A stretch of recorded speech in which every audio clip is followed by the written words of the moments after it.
Good evening and welcome to USA Cycling's Elite Junior and Track National Championships here in Carson, California at the VELO Sports Center. My name is Gabe Lloyd. I'm joined by Alfred Nash, and we are very excited to get day 4 underway here. We've run qualifying and a few races this morning, but this evening session has a whole schedule jam-packed with some goodness. Alfred, tell us what we're about to hear. So we're going to have a qualification race for the 15-16 tempo race. They're going to qualify for their second race in their Omnium. We're then going to go to the third race in the Elite Omnium for women and men, a very exciting race, the elimination race. We've also got semifinals and finals in match sprinting, as well as 15-16 tempo race, 13-14 points race, and the points race finale for the International Omnium. So a stacked schedule this evening. We're so glad you're joining us, either in person or online. We'll be getting going with the racing in just a few minutes.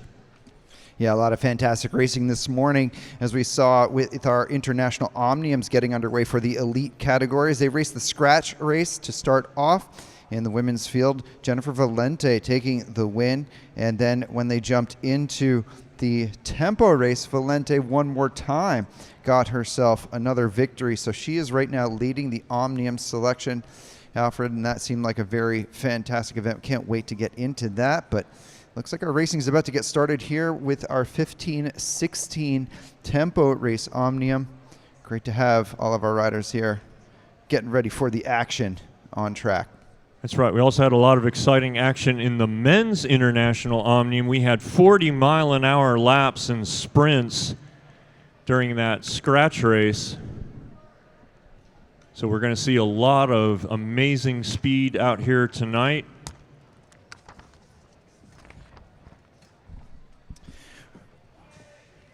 Absolutely. The men's international results that we're looking at here, they definitely look like a lot of action jammed in there, but the Texas Roadhouse cycling team doing a fantastic job. Adrian Hedgevery and Daniel Holloway, both of which showing a lot of skill and tactics out there, doing what they need to as they move through the Omnium. We sure will see them in the elimination using that savviness to their advantage, but they will start up near the front as they're currently ranked up at the front of that after 2 events. So our elite men's and women's competitions still very much up for grabs. Valente looking commanding so far, but we have a few more races for them. And in the men's team, Texas Roadhouse with Hedgevery and Holloway doing a fantastic job. But Shane Klein, Gavin Hoover, Eric Young, they'll all be looking for some race results here in the tempo. But to kick that off, before we get there, we're going to run a 15-16 men's tempo Omnium qualification. Now, Alfred, tell us why we're running qualifications for these tempo races. We're running qualifications because there's more riders than that can be ridden and raced on the track at any one time, and so we'll determine who are the fastest people, the ones that are in best contention for that national championship through a set of qualification rounds. Gabe, why don't you explain how a tempo race works? So in international tempo, we're going to run the same rules as an international Omnium event, where the first 4 laps, they're not neutral, but they are not counted for points. Once we get past that, you'll hear a bell, and then we will start counting points for the first rider across the line every time. The rider with the most points at the end of the competition will take the victory, and they will move into what will now be the actual tempo race after this. So tempo race is very skillful, a lot of tactics, but it's basically a lap leader competition. And under international rules, your first 4, not neutral, but not counted. Looks like our riders are lined up here, and we'll get ourselves underway here momentarily once we have the all clear.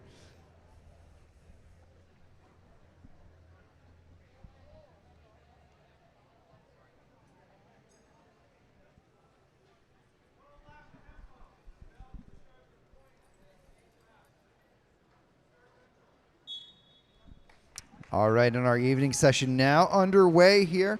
Again, my name is Gabe Lloyd. I'm joined by the one and only Alfred Nash, the man who has kept this place under control here for so many days. We're now into day 4 of the competition, and this is Alfred's home track. Alfred, we've talked a lot about some of the nuances in the speeds that we get up to. Now, you talked about 40-mile-an-hour speeds in the elite men's. What are some speeds you think we may be talking about for our 15-16, just to give us a frame of reference of their skill set?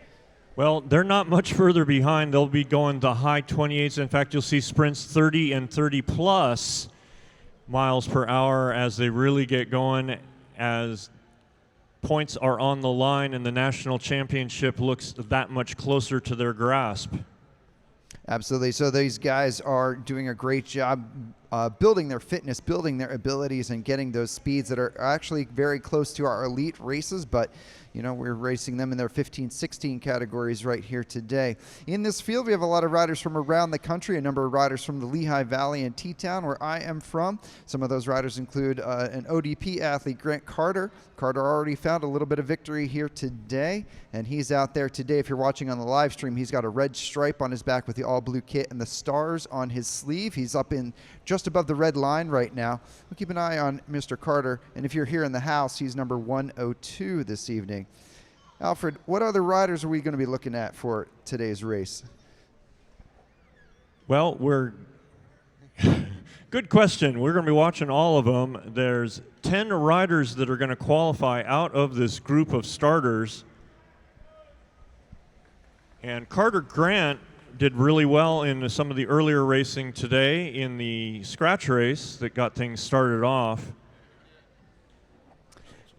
So that's the important part, really. It's the top 10 in this race that actually move through, and that's the important moment here. So there's your first bell, gentlemen. Only 8 laps on the counter. Not a lot of opportunity to start scoring points. Next time through, we will start tallying who is in the lead and who is chasing here. Looks like we have a few of our riders from Atlanta, Georgia now hitting out here. I knew they had a fan club here last night. Let's hope their fan club is still here in LA. And looks like our rider number 111, that's going to be Reese Latham, going to be your first rider on the board. That's right. Reese Latham, he was one of those top 5 finishers in the first race that these 15, 16 men had. They're going to come around, and the first rider across the line is going to pick up another point. Everyone else will end up tied for third. That's 123, Gabe. Dakota Stein, our fast man from T-Town, our Sprinter's Edge. Stein actually recently being upgraded to a Cat 2 on the track thanks to his fantastic racing over the past spring.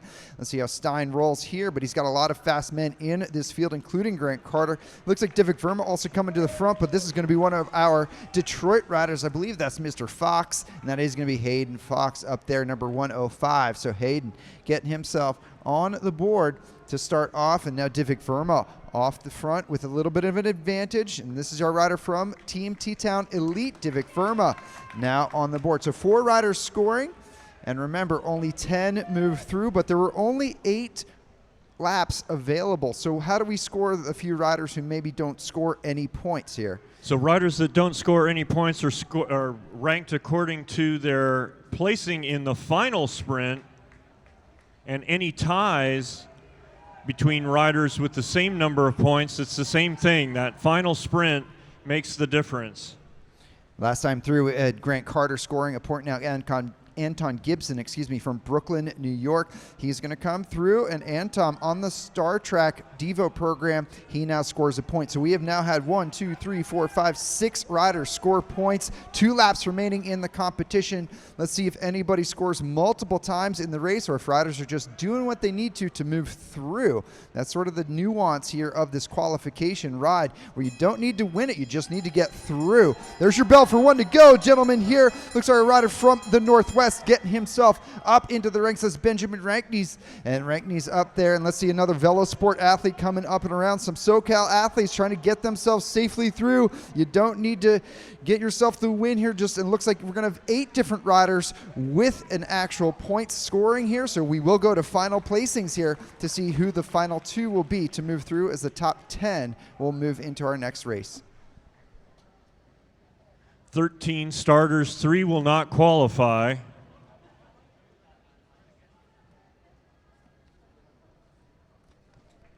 So we did have 8 riders in total actually moving through, and we're just starting to see our board update here a little bit. There it is.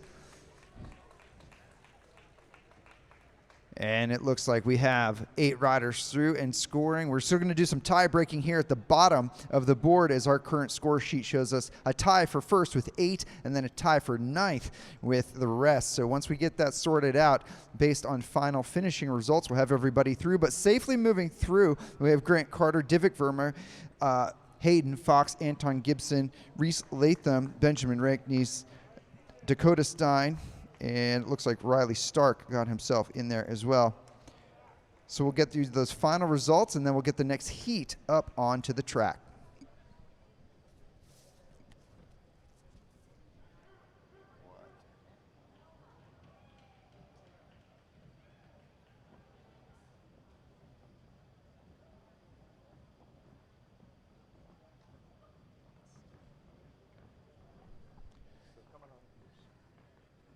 Coming on track now, it's heat number 2 of the men's 15-16 tempo. Once again, 10 riders will qualify.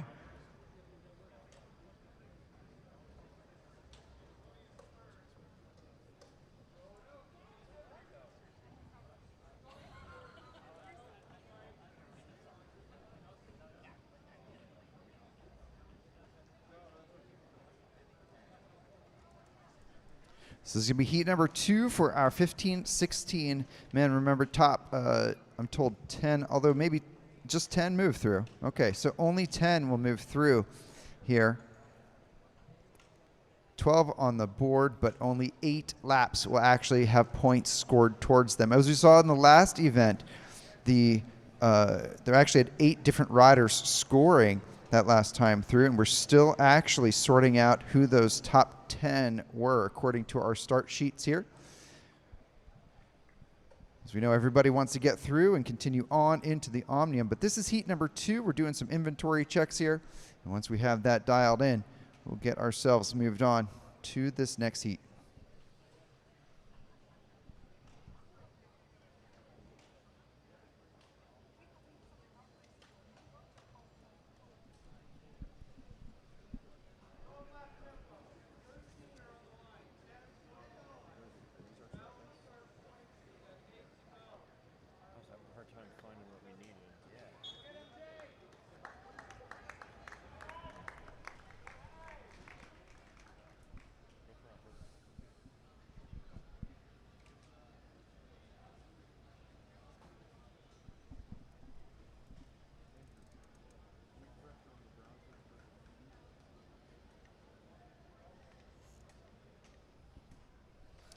All right, so we're going to get this race number 2 up on the way, and there is your gun to get this thing started. And our riders now on track. So remember, the first 4 laps of an international tempo, not neutral but not counted. And we are looking for the rider with the most number of lap points once we start counting to actually get the race win. In the last heat, we saw 8 different riders score points. Those 8 riders are safely moved through. 2 riders at the bottom of that who did not score will still be placed on final finishing place. Once we have those top 10 scored for you, we'll let you know who actually made it through safely.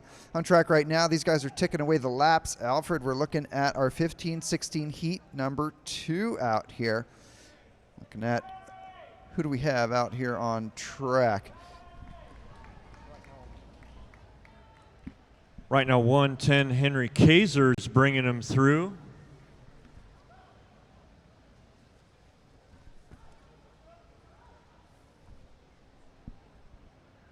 Brian Luciano, second place in the scratch race to get things started, is one to watch. Rider 120 is ahead of affairs, Antonio Rossi.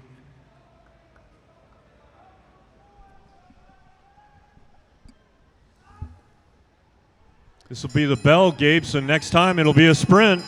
Yeah, next time through, we're going to start counting points. Looks like some of our VELO Sport riders are on the front right now, trying to really drive that pace. Antonio Rossi, he's been on the front for a bit, but now coming up from behind him, we see some of our Northwest riders come up and around the side there. Let's see if they can get to the line.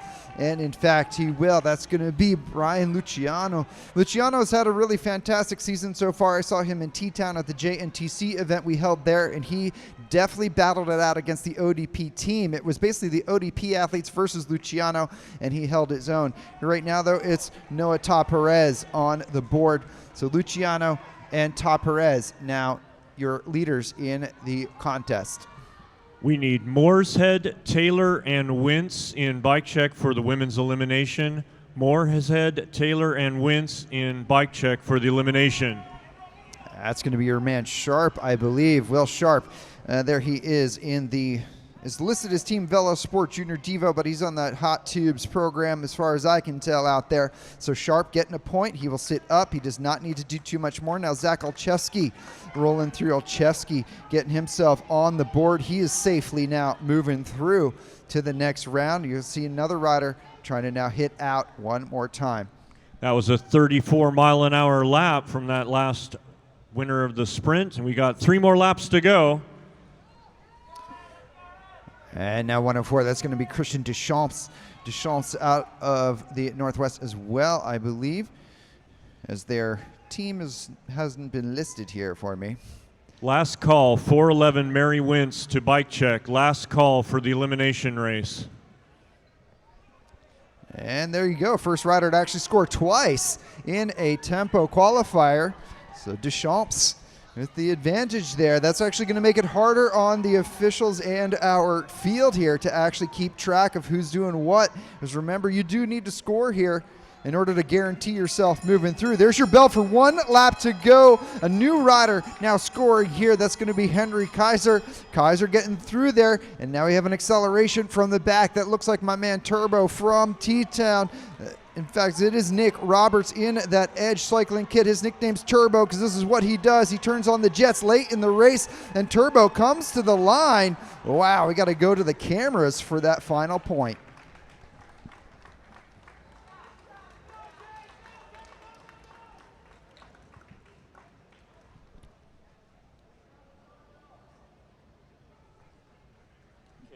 All of those gentlemen in the actual tempo race. That was just the qualifier. Can you imagine what the final race is going to be like? We're getting ready to bring the women up on track for the elimination race. Yeah, that's going to be very exciting. Thank you, guys. Yeah, that's right. If you are here in the house and you know some of these athletes, don't be afraid to give them a round of applause or a little bit of an encouragement as they go around the boards here. They can use your support, and they can hear you when they're riding around, so your words can do a lot for us. Elimination riders to the bike check. Men's elimination riders to the bike check. Your event's coming up next.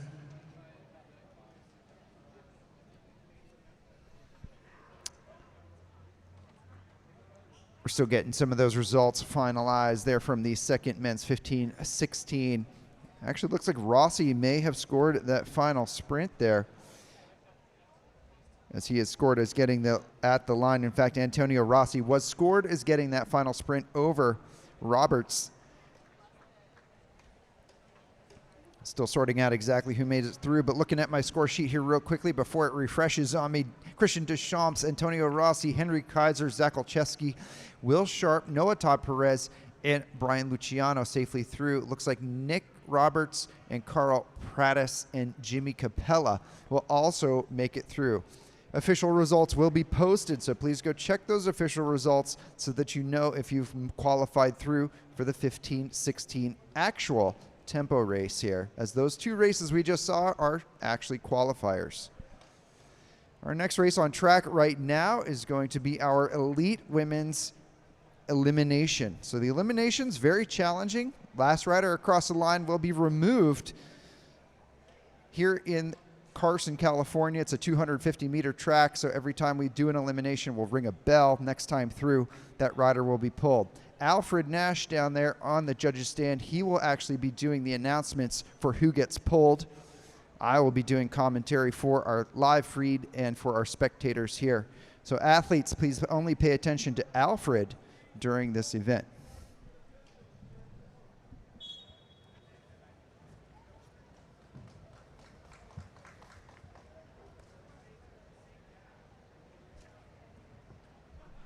All right, and so our elimination now on track. Valente, your top-seeded athlete coming into the event.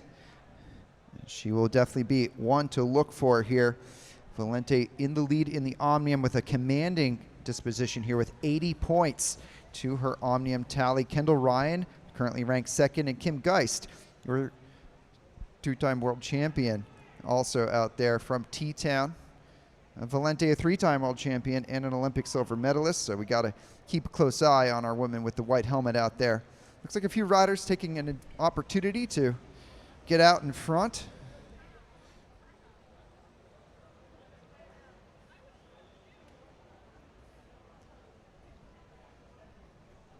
And our race still being calculated here.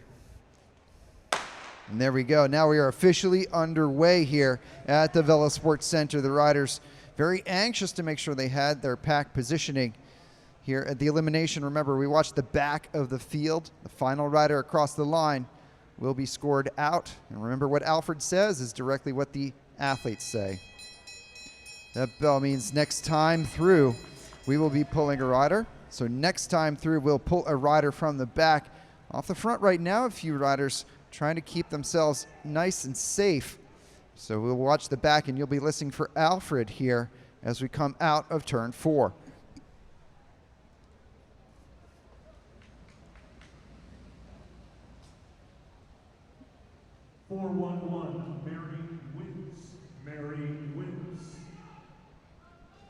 So Mary Kay wins from Cleveland, Ohio. She's done a fantastic job coming to T-Town, racing at the elite level for a few weeks.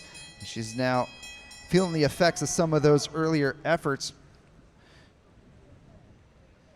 Next time through, we will be pulling from the back one more time.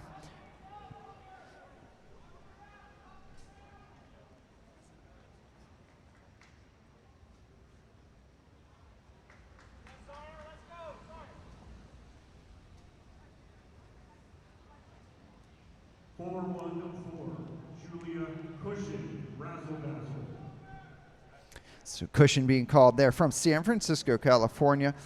She was doing her best to keep herself in contention here. And now you see the front of your field starting to ride over our rider who has been off the front here for quite a while. That was Zoe Sacchio. Sacchio now being integrated. Let's see how this next sprint rolls out. We're looking at the back of our field.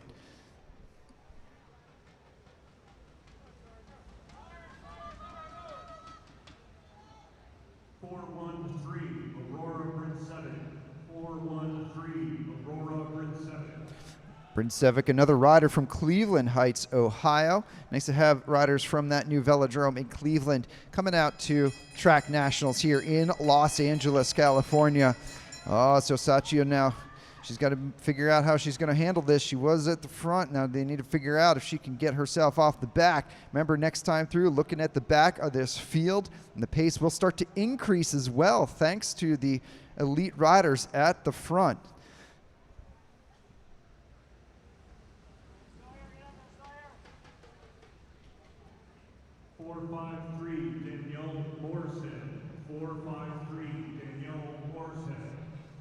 Awesome. Mooreshead, one of your riders on the Pratt-Fill program, formerly on the Show Air 2020.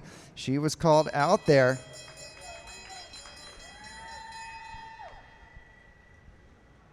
And next time through, so we're actually going to be looking at our rider in the red jersey there. That's going to be Sacchio. She needs to get herself up into contention because Moorehead's already been called out of the race. Your leaders are in turn 4 right now.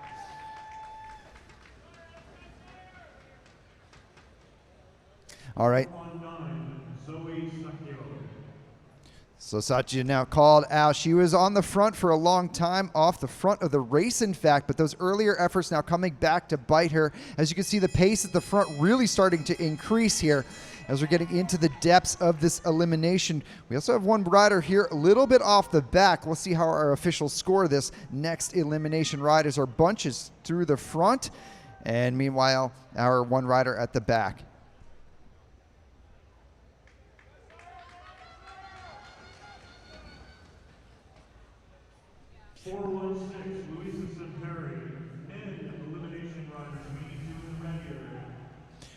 So Semperi called out there, and she was already off the back. So your bunch now, we can look at that as they come through turn 4. They're hearing the bell. The next time through, we'll start pulling. Looking at the back of that group, we have some very elite riders dangling back there. Let's see if we can get them up and around here, as being pulled at this point in the elimination would absolutely affect the medal rounds as they currently stand. Let's see how we come through this next few meters here. This is a critical sprint.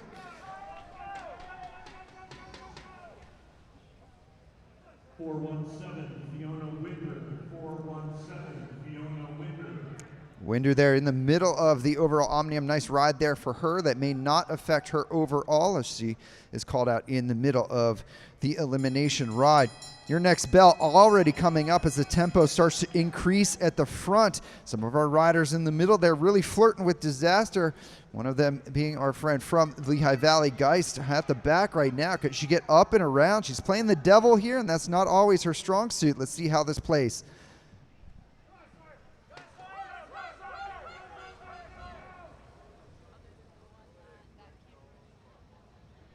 452, Haley Bates. 452, Haley Bates. Wow, so Bates was down low on track. She's in that pink skin suit at the base. She did get a national title last night in the team pursuit. She thought she was safe, but she was down in the sprinter's lane, nowhere to go, and she rolled that to the end of her ride there. So she was also about in the middle of the overall Omnium. Therefore, our Omnium standings will not yet be affected. The riders left on track right now at the top. Let's see how this next one plays.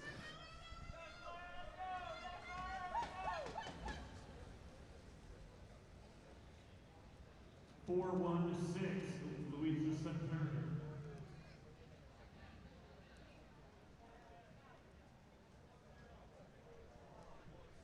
So no pull here.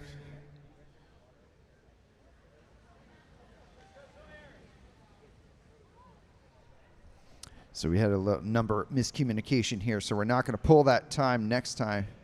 We'll see what we do. So the officials called the wrong number. Number had already been pulled out. We're going to rectify that confusion. And there's your bell. So next time through, we will pull. So the riders will have to regroup here. There was no pull that last time through. That's how we're going to score this elimination. So one more time, looking at the back of the field, seeing who's going to be fresh right now. A little bit of accelerations taking place in the field. Those changes in speed can be important.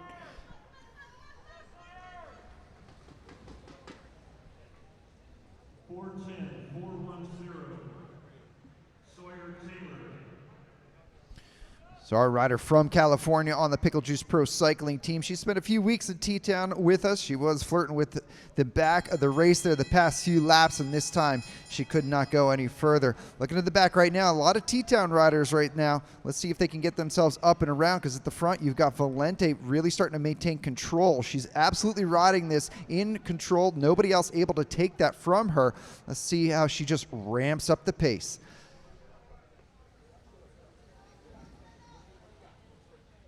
412, Elijah Beatty. 412, Elijah Beatty.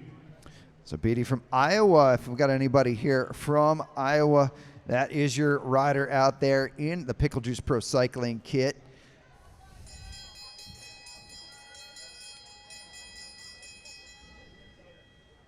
Next time through, we're going to have another pull. Like how Valenti's just maintaining control. She just edges up her speed a little bit as anybody challenges her on the line.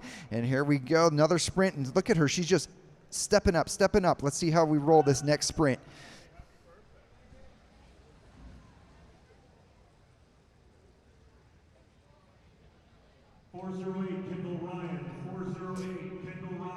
Wow, that's a big deal, ladies and gentlemen. Ryan was currently sitting second in the overall. That will affect her overall standings in the Omnium. Next time through, we're going to call in one more time, of course, as we go down to one single rider. Valente's had absolute control this entire time. That's your rider with number 1 on her back in the white helmet, always checking over her shoulder there. Riders trying to get around, but they're unable to. Now the back of the field absolutely in panic. 404, Colleen Gulick. 404, Colleen Gulick. Gulick there, your defending rider of the year at T-Town. She's coming into this with some big ambitions of getting on the podium in the Omnium. This may affect her ability to do so. Next time through, we are now down to Valente, Christina Birch, Megan Jastrab, and Kim Geist. So three of those riders have represented the U.S. at the top level. Jastrab, a junior, trying to get herself to that level. Let's see how this next sprint plays out. This will affect our Omnium overall.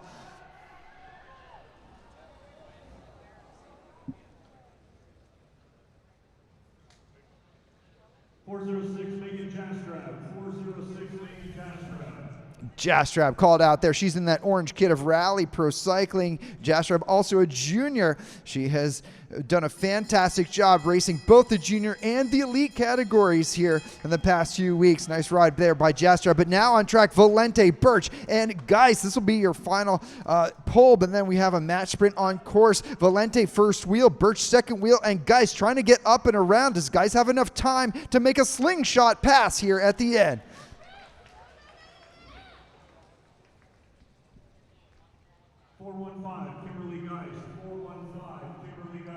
And Geis ran out of room there at the end, so we're now down to our final two riders, ladies and gentlemen, and y'all can make some noise for these two as we get into this final sprint. It's going to be Jen Valente and Christina Birch. Birch is a hometown rider here in Los Angeles. Can she take on Valente as Valente drops into the sprint lane there? Birch unable to respond, and Valente checks over the shoulder one last time, and Valente will roll this through. Let's hear it for Jennifer Valente, ladies and gentlemen. She's won all three of your Omnium events. A fantastic ride there by your Olympian on track.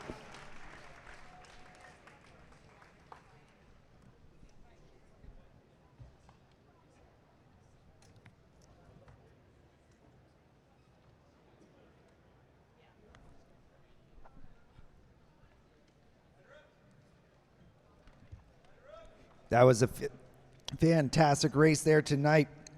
Valente maintained control the entire time, but that's now Birch rolling through with a little fan club there in 4.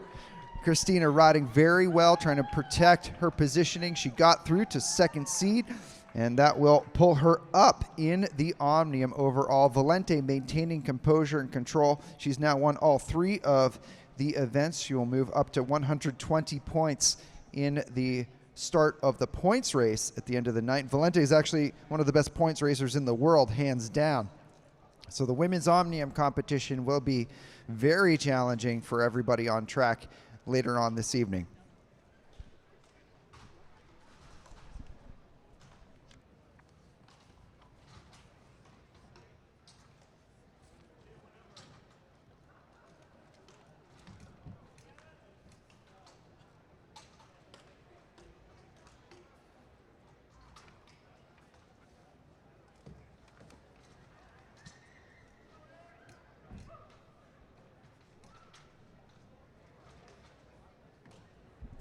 So next up, ladies and gentlemen, will be our elite men's elimination ride. So just what we saw with our elite women, now our elite men coming to the front. Adrian Hedgevery there, he's actually on track with the Texas Roadhouse kit. There are 4 Texas Roadhouse kits, but the tallest gentleman out there in that kit, that's going to be Hedge and Adrian Hedgevery with a commanding lead with 78 points right now. So nice riding so far by Hedge. He took the win in the scratch.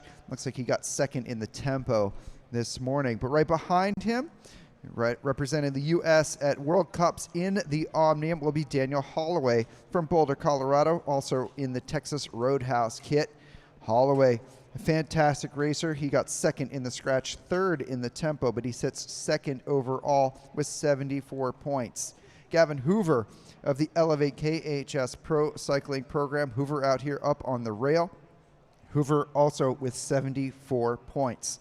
So if we look at those top 3, a little further down will be Eric Young with 66, Shane Klein with 64, and Danny Summerhill with 60. Those are your top 6 athletes, but I'm sure we'll be talking about a lot of athletes here as our elimination. We'll be talking about riders at the back every time, so everybody gets their name called here this next event.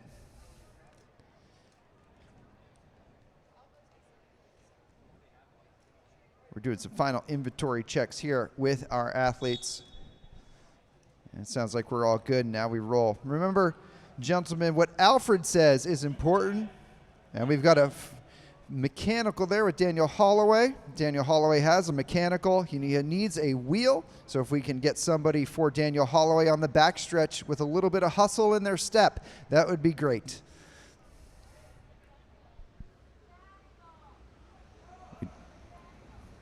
We do have a mechanical for Daniel Holloway right now. And then once we get him sorted, we'll get him back into the race. our chief official here, Noreen. She's got that yellow flag up, which means the race is neutral, gentlemen. Neutral right now, but I would recommend getting yourself into the draft to save your legs a little bit, because the guys at the front are not going to make it easy on you once that flag drops. Shane Klein up there in the sprinter's lane. Klein, a fantastic elimination racer from T-Town, representing Smart Stop Self-Storage at our home track in the Lehigh Valley. And now that Mr. Holloway is back on track, he has got himself a new wheel. And I believe once we get him sorted, we will drop the flag and get ourselves rolling. And we're off. So remember, what Mr. Nash says in this race is the most important thing to be said, as the names he says are the riders that we deem out of the competition. And just like we saw in the women's, once we're down to the final two, it is a final match sprint. Here at the VELO Sports Center, when Sally rings that bell, next time through, we will start pulling riders. Flirting with disaster at the back right now are a few very experienced athletes mixing in with some juniors. We'll see how this plays out next time through, as the front of the field absolutely full gas.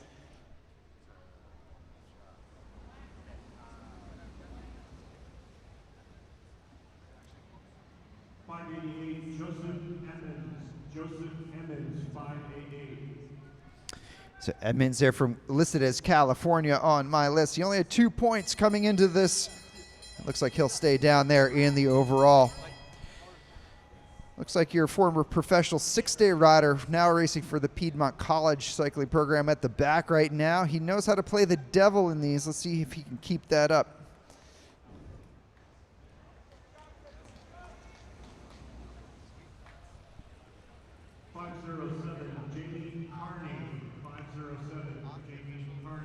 And that is, in fact, the end of his day. Former professional 6-day racer, J.B. Carney out there. Carney has been on the podium in this event just a few years ago, but looks like life is getting the better of him, as we are now seeing our elite riders really stepping up the pace here. A lot of jockeying for position at the front of the field. You see Klein now coming back to the front of the sprinter's lane. He's got to keep himself under control.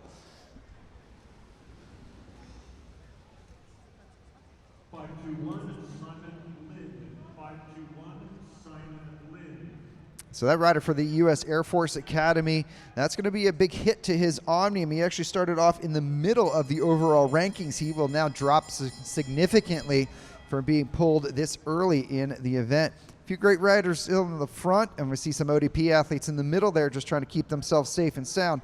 But you can see the pace at the front. We're still edging near top speeds here in Carson, California.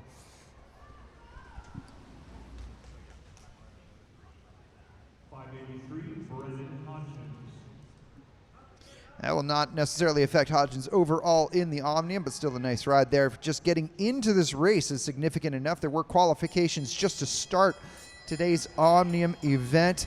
So you're already watching the top 24 athletes in the country this year participating in this event right now.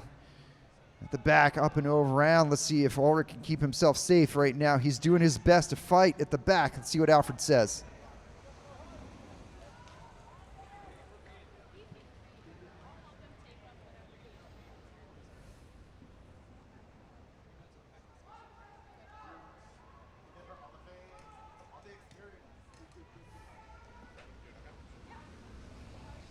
So Alfred's not saying much there, so I guess we're not pulling there.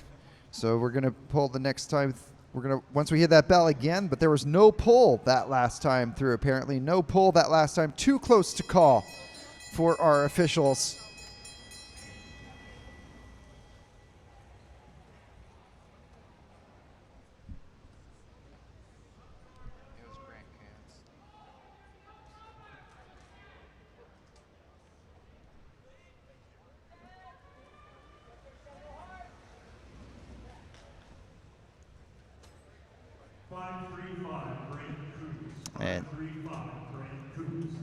And there we are, Mr. Kuntz at the back. He was not having the best Omnium for himself here so far, and now he's been called out, so that will not affect his overall.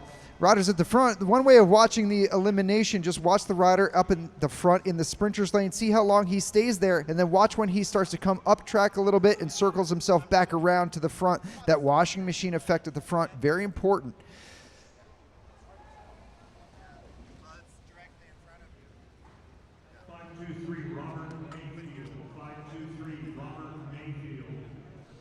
Robert Mayfield having a decent Omnium here so far, actually ranked 11th coming into the event. Mayfield now out. That will impact his overall in the Omnium. So watching the front of the race where Klein was first, now he's going to try to move himself up a little bit as he now becomes fourth and now fifth wheel. And watch him sort of navigate that front of the field.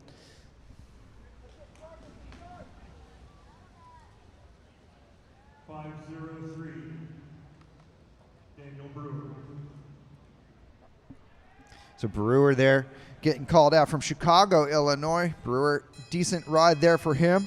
And watching the front of our field here, you see these guys down in the sprinter's lane trying to maintain their control there. Now you see Klein starts to come up a bit and he's over the red line. He's going to try to get on the draft and push himself up through the field. So keep an eye on those front circulations at the front of the field.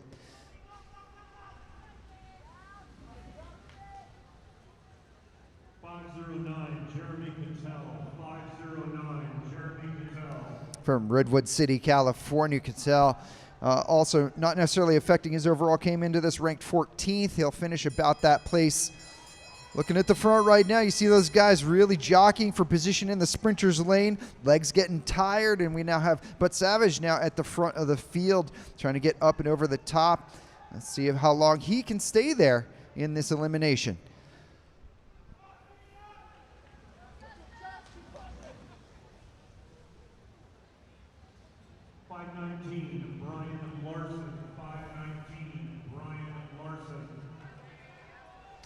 Larson came into this ranked 9th. That will impact his overall Omnium. You can see that washing machine effect taking place right now down in the sprinter's lane, and we actually watch Mr. Klein now. He's got himself free. He comes up and around. He goes back to the sprinter's lane, taking over first wheel again.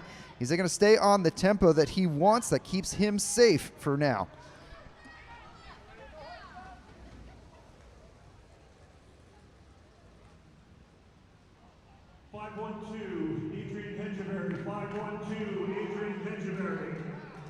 Wow, that is an upset. Your number 1 ranked rider called out on that last ride. Hedgeberry will have to make up for that in the points race, which he can do, but that's not an effort he wanted to have this late in the Omnium. Back on track right now, a few riders jockeying for position at the back like we saw. Meanwhile, your riders at the front looking comfortable. Let's see how this next one plays. 5-1-6.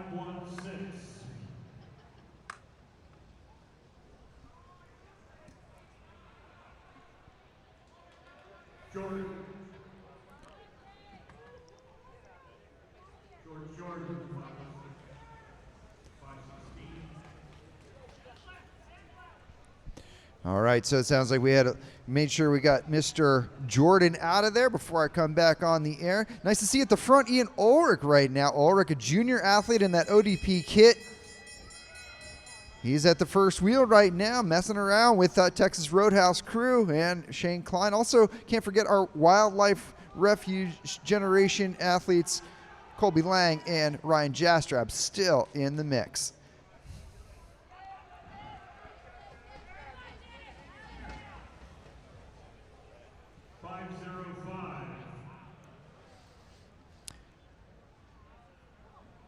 Subby Mr. But Savage down there. So Justin But Savage called out that last time. He got to the front early and looks like he was unable to implement that washing machine effect that we talk about. You got to get yourself up above the red line and then follow the next riders up through back to the front if you find yourself down that low on the track this late in the elimination.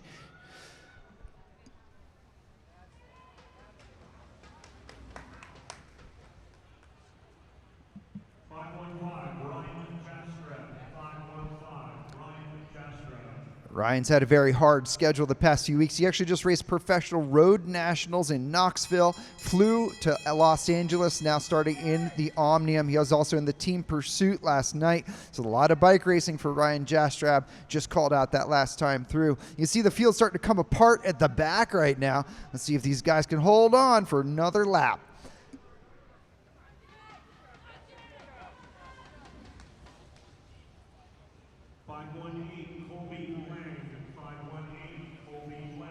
Colby knew he was out there. Another rider who is putting in a lot of time on the bike. He also got himself a national championship last night in the team pursuit with Ashton Lambie and Shane Klein.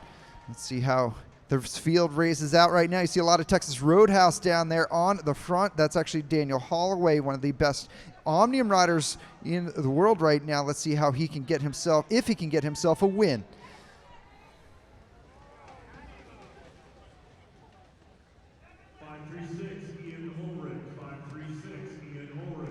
Very nice ride there by your ODP athlete, Ian Ulrich, a junior out there, mixing it up with the elite men. That will move him up in the Omnium overalls.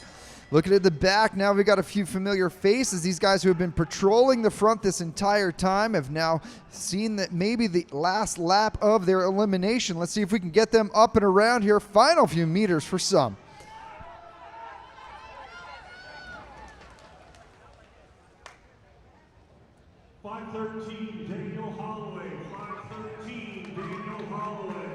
Wow, so Holloway called out there. He'll have a lot of work to do in the points race with Hedgeberry there. Holloway went from the front to the back very quickly, and it looks like we may have a volunteer this time round as a few legs are starting to blow out in this competition. Let's see what our officials call here before we get to the line, because we already have one guy off the bat.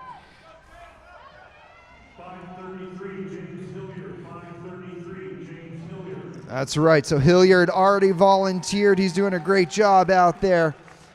So James pulls himself out from Durango, Colorado. Now this group out here looks like we have another rider detonating early before the bell. That looks like our friend Paulson. Let's see if our judges call him out early as well. Paulson having a fantastic spring campaign and great ride to make it this far.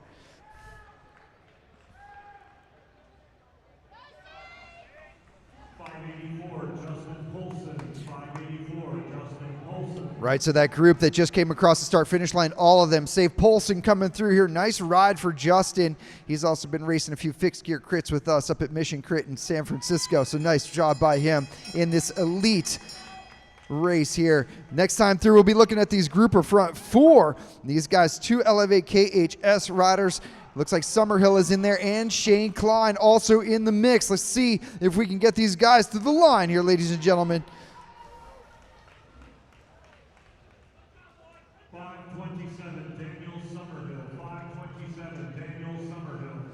Summerhill getting called out there. Good riding by him so far, but we're now down to 3, ladies and gentlemen. 3 riders on track with Eric Young, Shane Klein, and Gavin Hoover. This will help their Omnium overall. These guys need this race here. It looks like Hoover now comes up from around the back, but this is our final pull here, and it looks like Young has pulled the pin as we got Hoover and Klein coming up and around, and Hoover and Klein roll through safe.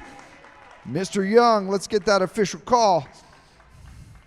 530 Eric Young officially called out there. We're now down to 2, ladies and gentlemen. Let's make some noise. We've got Gavin Hoover out here with Shane Klein. Klein from Bally, Pennsylvania. Hoover from right here in Los Angeles, California. Guys going for the win here in the Omnium. Hoover's first wheel, Klein second wheel. Can Klein take it? He's in the sprint lane. He's got the advantage. Will Hoover try to make a pass here late as Klein's out of the saddle? He's going to accelerate. Klein with the advantage through 4, and coming out of 4 will be Shane Klein.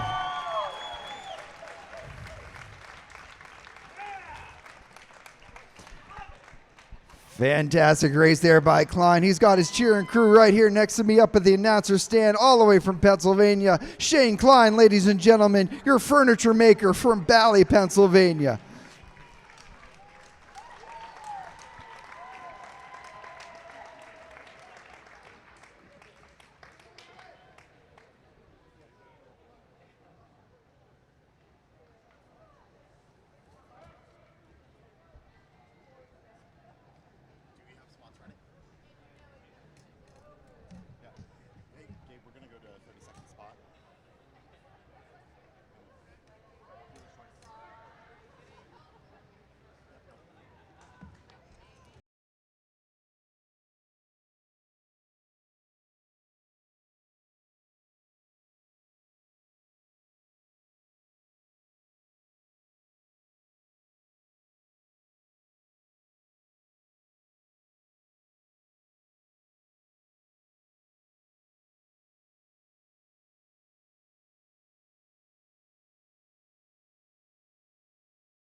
black and yellow for that brand.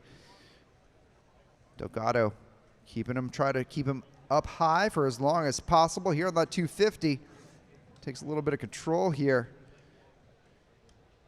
Delgado doing a nice job, though. He's protecting that sprinter's lane. Karlberg unable to drop down at this point. Only move. Oh, there he goes. Door was open, and he took it.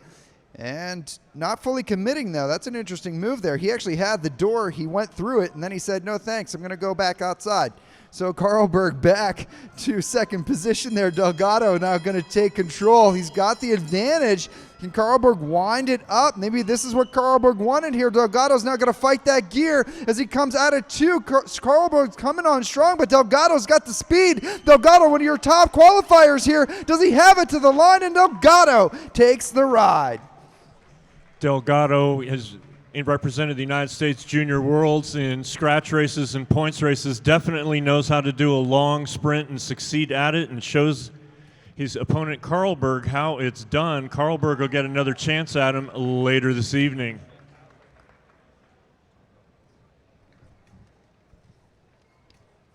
Looks like we're moving on to the women's semifinal now. This is heat number 1, ride number 1. Between Madeline Godby, the top qualifier from this morning, and Keely Courtman.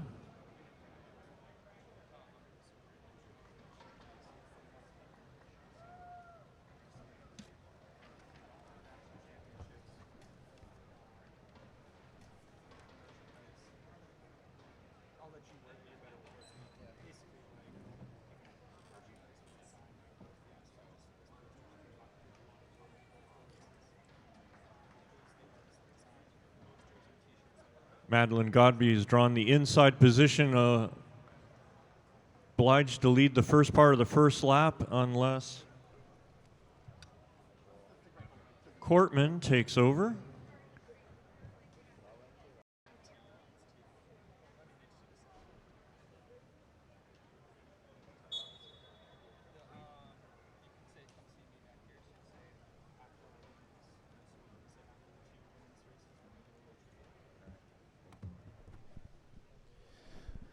So after our women's races here, we're actually going to do a little bit of trivia here for you guys. It's an opportunity to win some Halo Sport headphones. But right on track right now, we've got Maddie Godby and Keely Courtman. Godby, professional Keirin racer in Japan.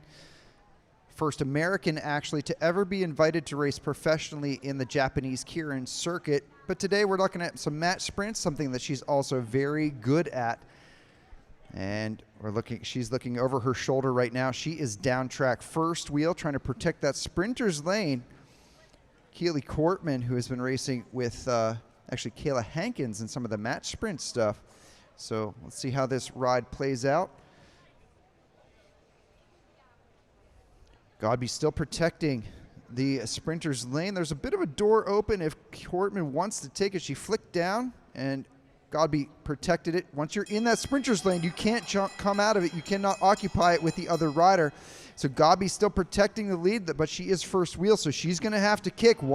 Half a lap to go here. Very late kick here for Godby. Let's see if Courtman can get up and around. One of the fastest women in the world here. Godby's checking her shoulder, and she is safe. So Godby rolling through there and taking the ride. Godby, your national record holder in the flying 200 used to qualify for match sprints. Well, while we get ready for our second heat of the semifinals, we need rider 83, 85, and 77 in the women's 15-16 tempo to please come to bike check. Stella Hale, Chloe Patrick, and Irene Benavides Perez. So ladies and gentlemen, here at the VELO Sports Center, we got a little bit of trivia for you. So over at our merchandise tent, you'll see that we have some t-shirts and posters designed by a world-famous artist who has done some posters for the Tour de France and World Championships, amongst other things. If you know the name of that artist, please come and talk to Mr. Kyle Knott here at the announcer stand. If you get the answer correct, you'll win yourself a set of Halo Sport headphones. Those sport headphones are something a lot of the athletes swear by as a way of warming up. So if you know the name of the artist, come on up, talk to Kyle. You'll win yourself a set of fantastic Halo Sport headphones. And of course, go back on over to the merchandise tent and buy a poster and a t-shirt to support our efforts here at USA Cycling. So again, if you know the artist who has designed our work, come on up and let us know. So we got Mandy Marquardt, second fastest qualifier on the inside. Sophia Shuhei on the outside with the stars on her arm. So Marquardt here for Team Novo Nordisk down in the first wheel in the all blue. Right behind her, Sophia Shuhei. So both riders from T-Town racing against each other a fair amount. Marquardt races with type 1 diabetes and represents Team Novo Nordisk. She has type 1 diabetes, but she does not let that define her racing, and she still races at the very top of the sport. So if you'd like to find out more about racing with diabetes, talk to Mandy or check out Team Novo Nordisk.com. She's first wheel right now. Shuhei behind her. Shuhei has done a fantastic job so far this Nationals, getting herself some junior national records and also winning an elite team sprint, I believe. So let's see how she goes here. She's all up and down the track trying to flick Marquardt out of the lane. Shuhei's in the lane. Marquardt takes it over. Marquardt now out of the saddle. She wants to get on top of that gear. Can Shuhei get back on top into the draft to make a slingshot? Marquardt kicks out of the saddle out of 2. She's into 3 with the advantage. I don't think we've got enough track here for Shuhei to make a pass, and Marquardt gets the ride.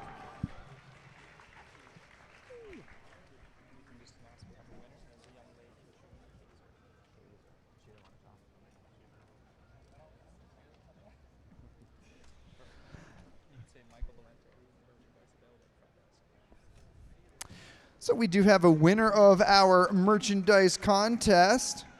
It is actually June Kaiser. And June Kaiser coming on out. She got herself a fresh set of headphones, so nice job to her. The answer to the question is Michael Valenti. So if you'd like to get yourself some Michael Valenti work over there at the...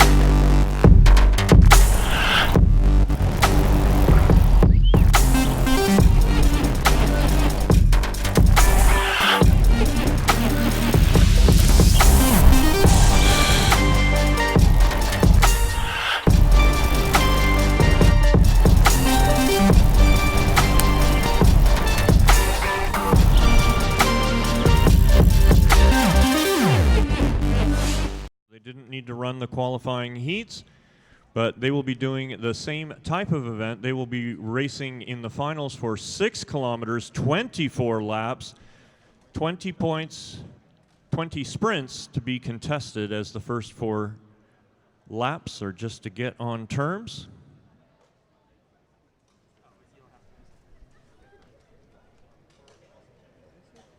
So Chloe Patrick leading the Omnium so far. She's up at the balustrade, second place down on the blue band, Michaela McPherson.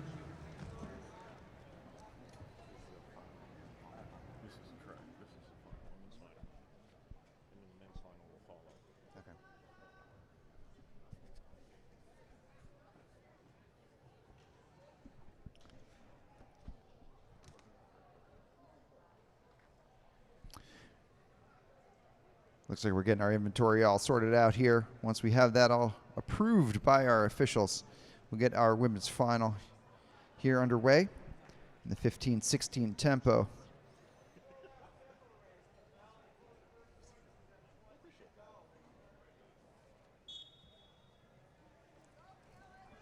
So they're rolling out for the neutral lap. They'll get a pistol to start the race, and the first bell will be at 20 to go. That'll signify that the next time around, the first point will be awarded. We'll keep you appraised of the point totals as we go along. Same rules as before. You take a lap, you get 20 points. You get lapped by the field, you lose 20 points. But otherwise, it's only the first rider across the line every lap after the bell that gets a point. That gun signifies the beginning of the race. Our international rules, we'll be waiting for that bell to ring, and then we'll count those points, as Alfred was talking about. A lot of heavy hitters in here, though, with Michaela McPherson up near the front. She'll be one to watch. Olivia Cummins also in here. Those two pairing up with each other. Leading the charge right now for the overall was Chloe Patrick. So Patrick has the overall lead. She's rider number 85 out there. In the white and orange, kind of mid-pack on the inside of the track. So Patrick won that scratch race Omnium 5K earlier in the program. Michaela McPherson, number 84 in the all blue with a little bit of red on her helmet and a disc wheel. She was second. And then Kelly Dalen for Jerry Baker's Juniors out there as well. She is number 70 up here, up near the rail with that tan disc wheel, in fact. And Cummins was very animated in that first race. Finished well in the scratch race, and she's leading the charge here with 21 to go. The bell will ring next time. They're already at 31 miles an hour. Last night, Cummins and McPherson showed they have a lot of speed when they raced the Junior Madison Championship event. They got second to Jastrab and Top Jerez, but now they're in the 15-16 age group here, so they've got a little bit of an advantage. And there you see Cummins down in the sprint lane trying to get herself first time on the board here, get herself up through the Omnium. She's still first wheel. Let's see if we get a pass here late by Dalen. Says she tries to come up and around. Cummins starting to pick up the pace here a bit. Dalen may get the pass though, and she does. So your first rider on the board will be Kelly Dalen. 31 miles an hour for that last lap. Everyone's taking stock of each other and figuring out who's going to be the next person to get a point.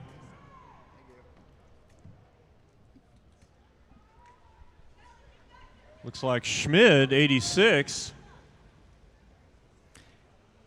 Kaya's had some pretty good rides over the years, definitely showing that she's put some time in on the track, and she is improving as that shows here, getting to the front. But now we've got Michaela McPherson sort of countering the acceleration of Schmidt, and McPherson's got herself an advantage over the field.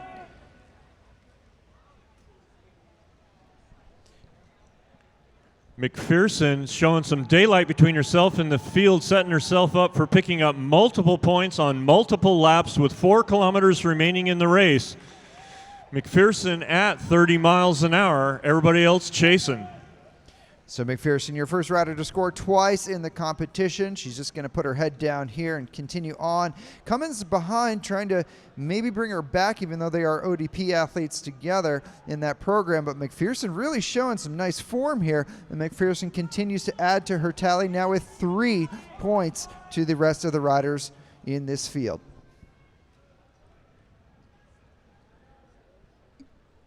So is McPherson holding her speed, or what are we thinking of here, Al, as she comes around by herself? It's sort of a long time trial effort for her on the track. That's right, but Michaela's a very strong rider. I expect her to do exactly what she needs to do to win. She looks like she's well on her way to doing that, having put a lot of distance between herself and the field. Yeah, this race is fairly long for the 15-16s, where they had 24 on the counter to begin. McPherson now up to 5 in total. Right behind her will be Kelly Dalen and Kaya Schmidt. Those 2 riders are the only 2 others who have scored in the competition so far. See if we can get Cummins on the board here, though, as well as Chloe Patrick. Patrick would love to get herself back into contention here for the Omnium event, but McPherson now up to 6. Cummins goes up track there, trying to flick off. She's been on the front for quite a while. She's going to try to inject herself into the middle of that group, and the group obliges. Let's see, it looks like Patrick is now, or excuse me, Dalen coming up and around. Let's see if she can get to the line. Ooh, going to the officials on that one.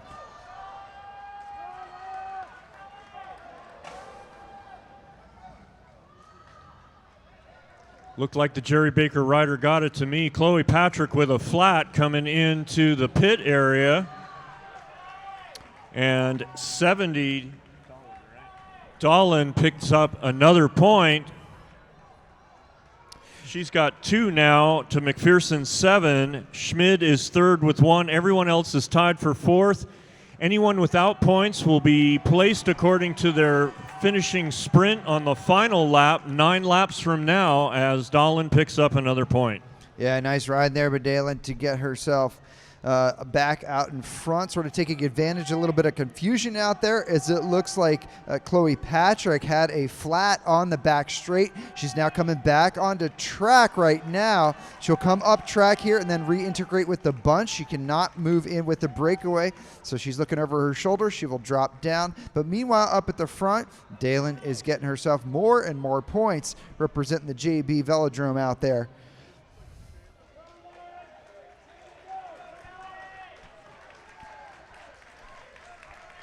Dalen now up to 5 by our score sheet here, and she will now have an opportunity. So McPherson with 7, Dalen with 5, and Kaya Schmidt with just 1. Let's see if Dalen can get herself up and over the points tally of McPherson in the next 2 laps. She's halfway there with 6 laps to go, picks up another point. The rest of the field chasing. I would expect to actually see Cummins and McPherson chasing a little bit harder, and Schmidt trying to help as well. These women need to work well together right now, as we're looking at our front now coming through 4, and now they're turning the screws. Cummins hitting it, and Schmidt will now pull even with McPherson as Cummins rolls through. Dalen goes up track, integrates in. Let's see if we get a new rider in the points tally this next time through. Is Cummins now passing lapped traffic, riding up and through the field here, and Cummins will roll through. They're all back together, and Cummins now on the board. Cummins now with points, but now McPherson is pulled through again along with Patrick and Schmid. So a lot of heavy hitters in that front group with 4 laps to go. 3 laps to go now. Yeah, 3 laps remaining. That traffic caused a little bit of confusion there for Kelly Dalen, as she did not maintain contact with the front of the field. And looks like Patrick now got on the board there for the first time. Meanwhile, your rider Kelly Dalen is now in the chase group. She's not actually in the front, and your front of your field really starting to spread out as Kaya Schmidt comes to the front. Schmidt looks like she's trying to get herself 2 points in the competition.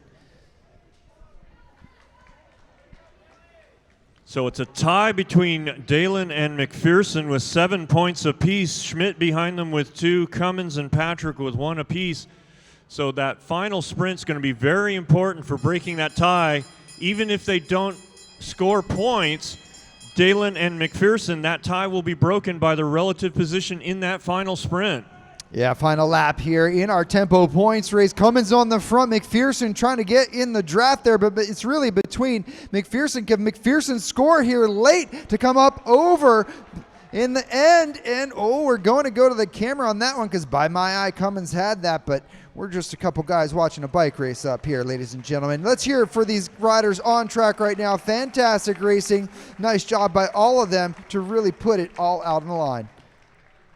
So unless I'm mistaken, Michaela McPherson is going to win that just by virtue of the relative position in the final sprint, much less the points she might have picked up in that final sprint.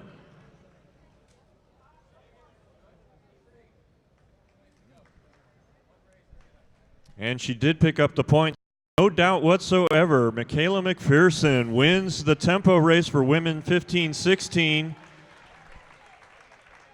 and helps her cause in that Omnium for women 15-16. Yeah, great racing there by McPherson, really sprinting at the end. Her bike throw got her that win at the end, as it did go to the cameras. So nice ride there by Michaela, showing her experience on the track.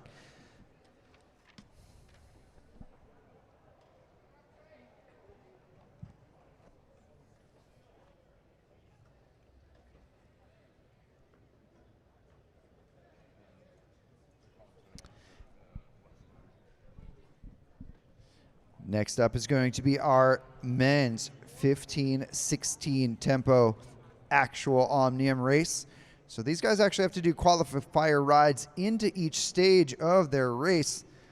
Seems a lot harder than just qualifying once, but that's how we do it. So these guys have already qualified into this, in addition to having already raced stage 1 of their Omnium. Whole lot of bike racing for these guys. And I've been notified there's been a warning issued to rider number 84 for irregular movement. A warning has been issued to rider number 84 for irregular movement. So that warning there for McPherson, it's just a warning, but you still have to keep yourself in check there on the track. So McPherson's result will stand, as that is just a warning.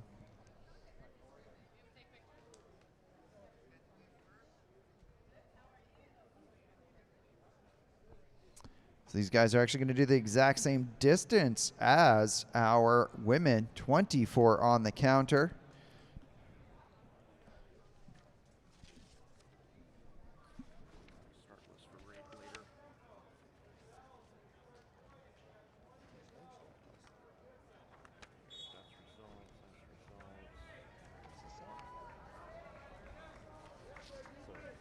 That's the final race in the Omnium. So that's start list. Okay. And then 15-16 tempo. This is the one we're in right now. Okay, so that's the one we're in right now. These are results from the qualifier. Okay. So on track right now, remember our 15-16 tempo race listed as a final because they've had to qualify into this. Tempo race first few laps are not neutral but not scored as you roll by international points race rules. We'll see how these guys go. A lot of these riders out here do this a lot in T-Town. I can speak to that directly. Let's see how the rest of the athletes participate here. Looks like some of our Detroit athletes hitting out early here, Alfred. That's right. Looks like rider number 101, Jimmy Capella of the American Cycling League, off the front, positioning himself well for when the bell goes at 20 to go. Capella's had a few good rides. His brother Jackson, I believe, has also been out here sprinting. So nice to have the Capella boys out racing with us in Los Angeles by way of Detroit. Although Will Sharp may have something to say about that as he drops down in that Hot Tubes kit out there. If you're watching on the TV, that looks like a bright blue, but it's in fact little textured blue. Here representing the Hot Tubes program, one of the longest standing elite Devo programs in the country. Great to have them continue on their support. No points scored yet, though. These guys all really watching each other. Speeds may be similar to our elite eliminations, but Alfred, have you gotten any speed checks on these guys yet here? We're doing a little bit of math here up in the booth. That bell, though, means next time through, we're going to start counting points, and our man from Detroit, Fox, is going to be your first to the sprint lane. They were 26 miles an hour going into the sprint, but I can guarantee you they're going much faster now as they are all strung out. And rider number 105 gets the first point at 34 miles an hour. So Hayden Fox doing a nice job there from East Grand Rapids, Michigan. But oh my goodness, Noah Perez looking nice and arrow there, riding riders off his wheel. Luciano trying to come up and around. Ooh, gonna go to the camera on that one. Let's see if Luciano got that.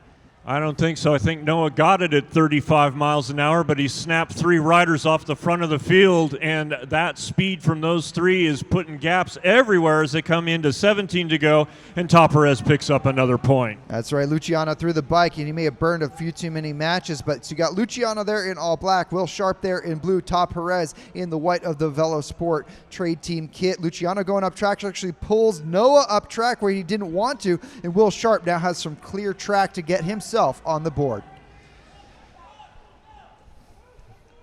Sharp now hitting out, putting his head down, and Perez trying to make up for being pulled up track by Luciano earlier in turn 4. Sharp now putting the head down with 2 points on the board. Sprinters, first call to the ready area. Men's and women's semifinalists, first call to the ready area, please. Perez having a little bit of trouble staying on top of the gear here as Sharp is extending his advantage. He's now up to 3 sprints. He now has overtaken the lead from Perez in white. So your leader of the bike race is physically in the lead here, making things nice and easy for everybody here in the Velo Sports Center. As we come up on a little bit of lap traffic here, Sharp will get himself 4 points on the board.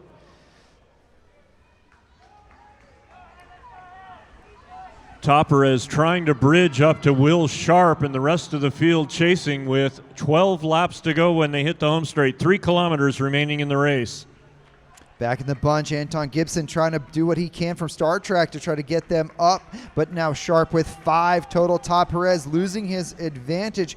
Working with Anton Gibson is Henry Kaiser back in the group.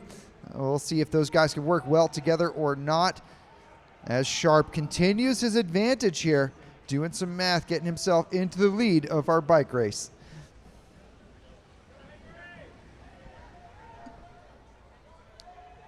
The field bearing down on Noah Perez now. Believe we're going to get a new rider with points. Oh man, that's painful. Todd Perez dangling off the front of the field for so many laps, and then he didn't get the points at the end. It looks like Brian Luciano finally got himself on the board there. Men's sprint, you're needed in the ready area. Men's sprint, you're up next. We need you in the ready area. Reese Latham from Atlanta got himself there, but here's your speedster from T-Town, Dakota Stein, coming up and over the top. Stein now hitting out hard, and there is his first point for Dakota Stein. Now, he's really laid this to wait here, as he already has a big deficit to make up for. 6 points to Will Sharp's total right now. Has he waited too long to come out and start scoring? Stein now with 2 in the red and black, but here comes Grant Carter in the ODP kit. Carter's going to try to bear down on Stein. Can Stein hold off your rider in that Stars and Stripes kit as he comes up into this next sprint? Stein holds the advantage. Stein now to 3 points. Stein riding lap after lap in excess of 30 miles an hour, but now the concrete's starting to set in. Yeah, Stein's legs definitely dropping, and we will see a pass being made here by Grant Carter. He's looking for another Omnium title here. He got it last year in 13-14. Can Carter get himself a victory in the 15-16? Carter, first points on the board. He's got a big deficit to make up.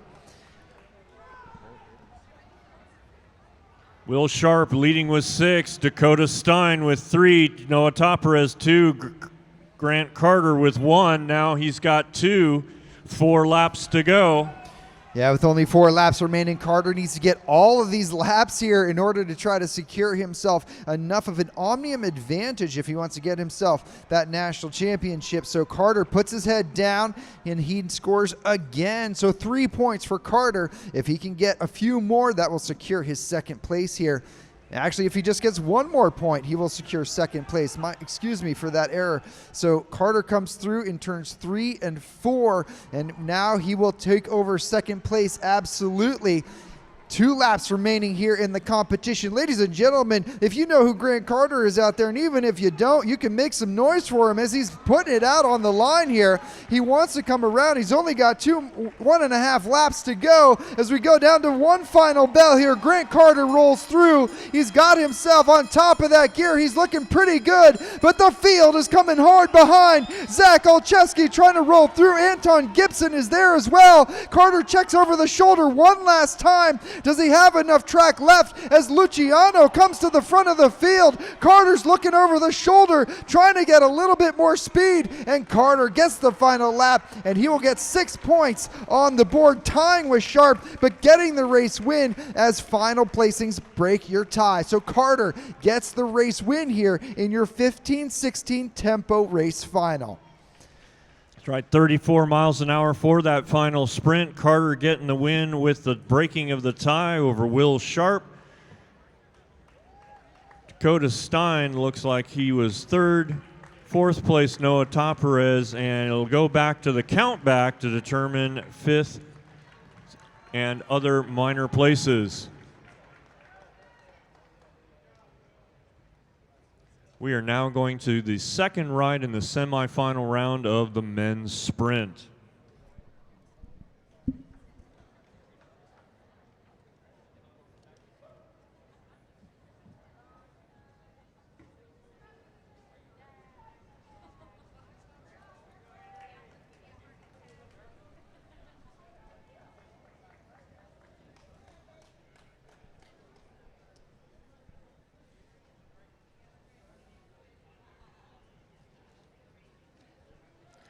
Women's 13-14 points race to bike check, please. Women's 13-14 points race to bike check, please.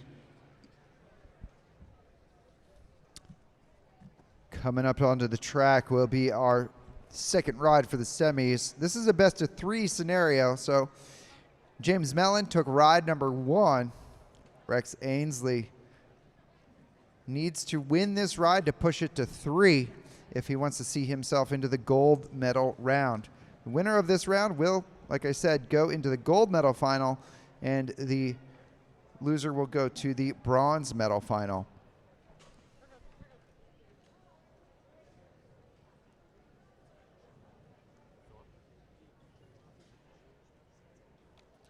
Mellon, your bronze medalist from last year, definitely coming into this year motivated to get into that gold medal final. He is perchance 1 race away from doing exactly that. Mellon's the first rider to ever break 10 seconds in Trexlertown. So thinking about that, we've had riders like Eddie Dawkins and Marty Nostein rolling through T-Town.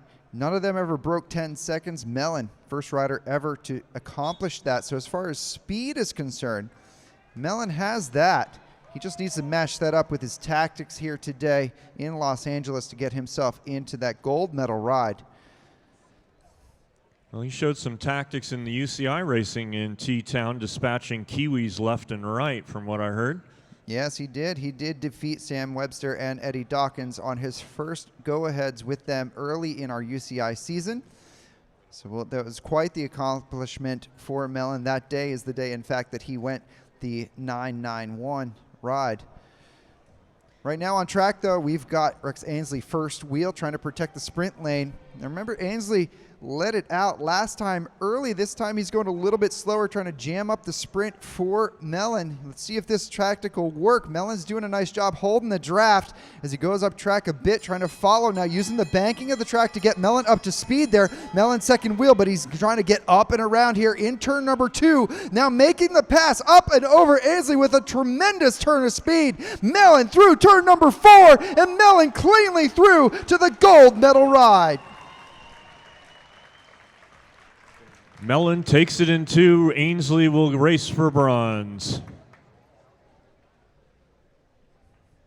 Mellon waited there, nice and even pacing for Mellon, and then he made a little slingshot move there out of turn 2. We'll see him next up, his fan club over here in turn number 1, coming out from T-Town.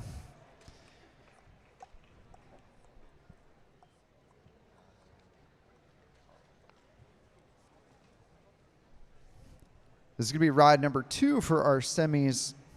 Sandor Delgado got the first ride. He'll be your rider with the stars on his sleeve, coming to us from the Miami track down there in Florida. And right next to him from the Pacific Northwest will be Andrew Carlberg, representing the Broadmark Capital program.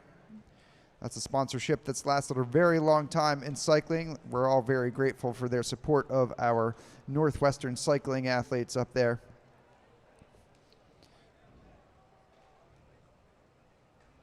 Carlberg first to line as Delgado gets himself situated down on the apron.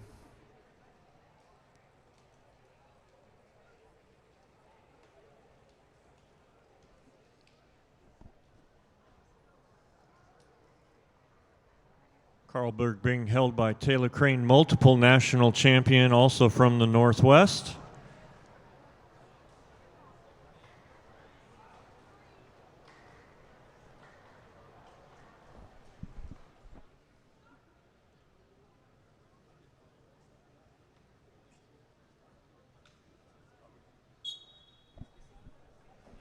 And we roll. Delgado's going to be up track here. Looks like Carlberg's strategy this time, keep it a little bit faster speed. He's already in the sprinter's lane, so Delgado going to try to actually be okay staying a little bit lower. Though he goes up to the rail, he'll use this opportunity to use the banking of the track. Carlberg trying to slow him down a smidge, though, so he can keep that sprinter's lane all to himself here later. So Delgado right now would have to go up and over if he wants to get there, although the door now being opened there by Carlberg. Delgado flicks. Carlberg stays steady. Carlberg doing a nice job checking over the shoulder. Delgado now down into the sprinter's lane early. This is a nice long sprint here for Delgado. Can Carlberg make up for the deficit with 1 lap to go? Delgado's got the advantage. He's on top of the gear in the sprinter's lane, but Carlberg now out of the saddle in 2 as they enter into 3. Delgado kicks again. Delgado trying to stay on top of the gear, and Delgado will take the ride. He will face James Mellon in the gold medal round. Carlsberg will meet up with Ainsley in the bronze medal ride later in our program.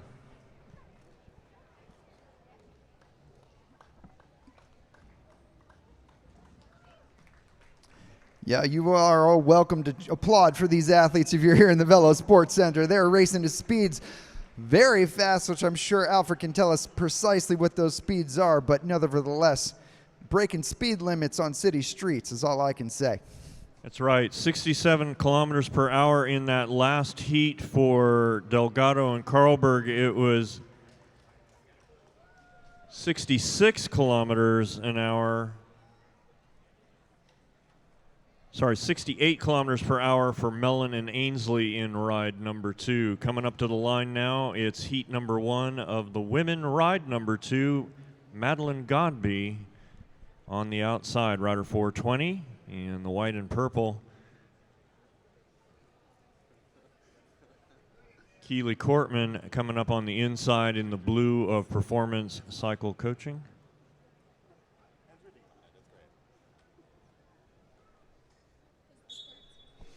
And we roll. Godby's going to be up track here, second wheel. Cortman now forced to use her peripheral vision here. Let's see if Godby can back off a smidge there and stay nice and hidden. There's a tactic here. If your P1, your first wheel, is going to ride slow, P2 can stay invisible, forcing the other rider to try to use both their left and right peripheral vision to ride both a straight line and also keep an eye on your second rider. Here at Nationals, we'll be moving by UCI rules, so the riders do have to keep a little bit of forward momentum versus if you're used to seeing a 6-day event where sometimes riders will come to a complete standstill and do a track stand for us. But here with our UCI rules, we do have to keep a little bit of forward movement on the track. So Cortman keeps herself going. Both riders still actually on the apron, still in the field of play. And Godby content to allow Cortman to do this slower pace setting right now.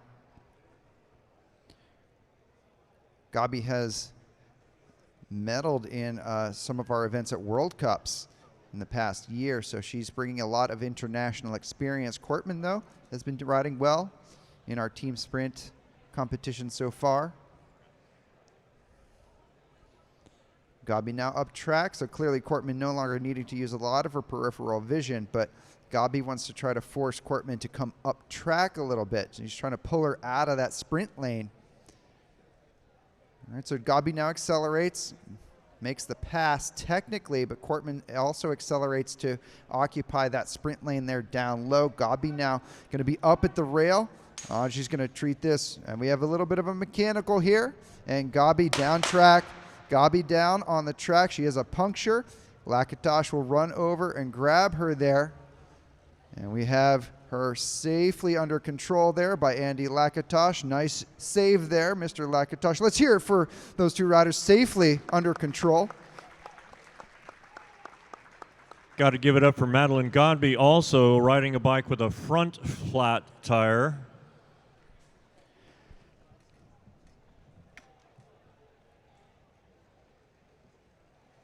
So Godby safely navigating through that puncture and Lakatosh grabbing her there. So we'll see a re-ride, I believe. Even though we are already in the middle of that event, it was unable to be completed. So if we can get Maddie a new front wheel.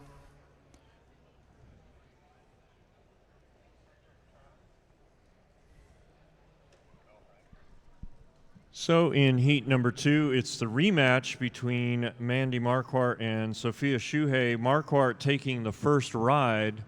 She takes the second ride. She advances to the gold medal ride.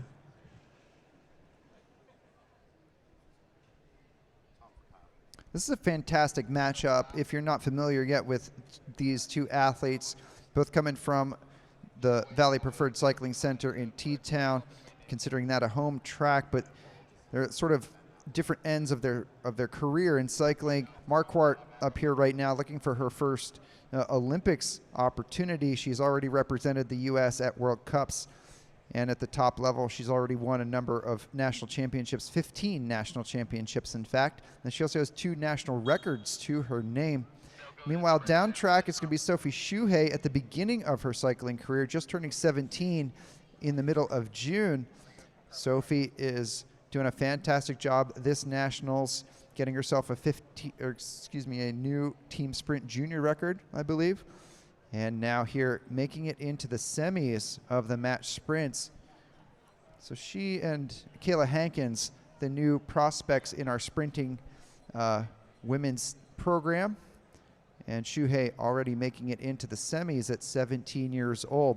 Right now she is first wheel. She's doing a great job keeping Marquardt under control here. Marquardt doing a nice job staying out of sight there. Sophie's trying to keep Marquardt in the peripheral. Marquardt up and down track, trying to pull Sophie maybe a little bit higher. And now Marquardt shutting down that gap a bit as Shuhei starts to accelerate here. Now on this 250, we do 3 at this, and we're almost down to our bell. And Shuhei now out of the saddle, trying to get up track a smidge just to get herself a little bit of speed and still occupying the sprint lane, and she is. Marquardt diving down now, and now out of 2. Marquardt starts to make that pass. Marquardt with the advantage into 3. She's not completed the pass yet, but into 4. She's got that advantage, and to the line, Mandy Marquardt takes the ride, and Marquardt will go through to the gold medal final. Once again, the faster qualifier advances, and Mandy Marquardt goes to the gold medal ride. Looks like we're going to have a re-ride of the second ride of Heat 1 in the semifinal round of the women's sprint now, between Keely Courtney and Madeline Godby.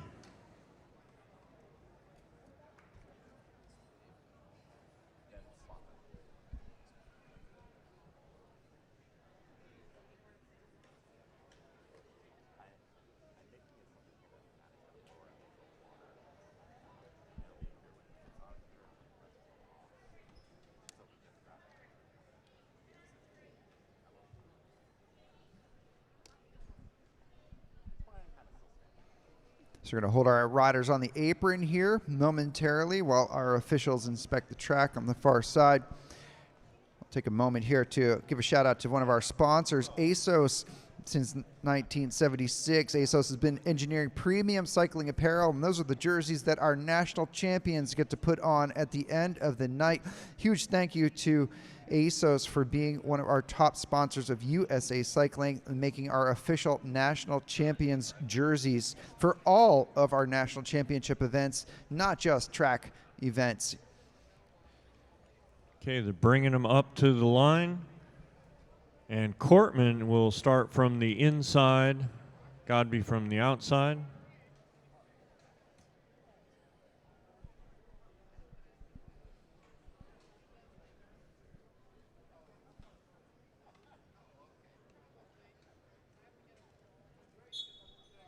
So as this is a re-ride, the order is still the same. This is not a third ride. This is actually technically still the second ride.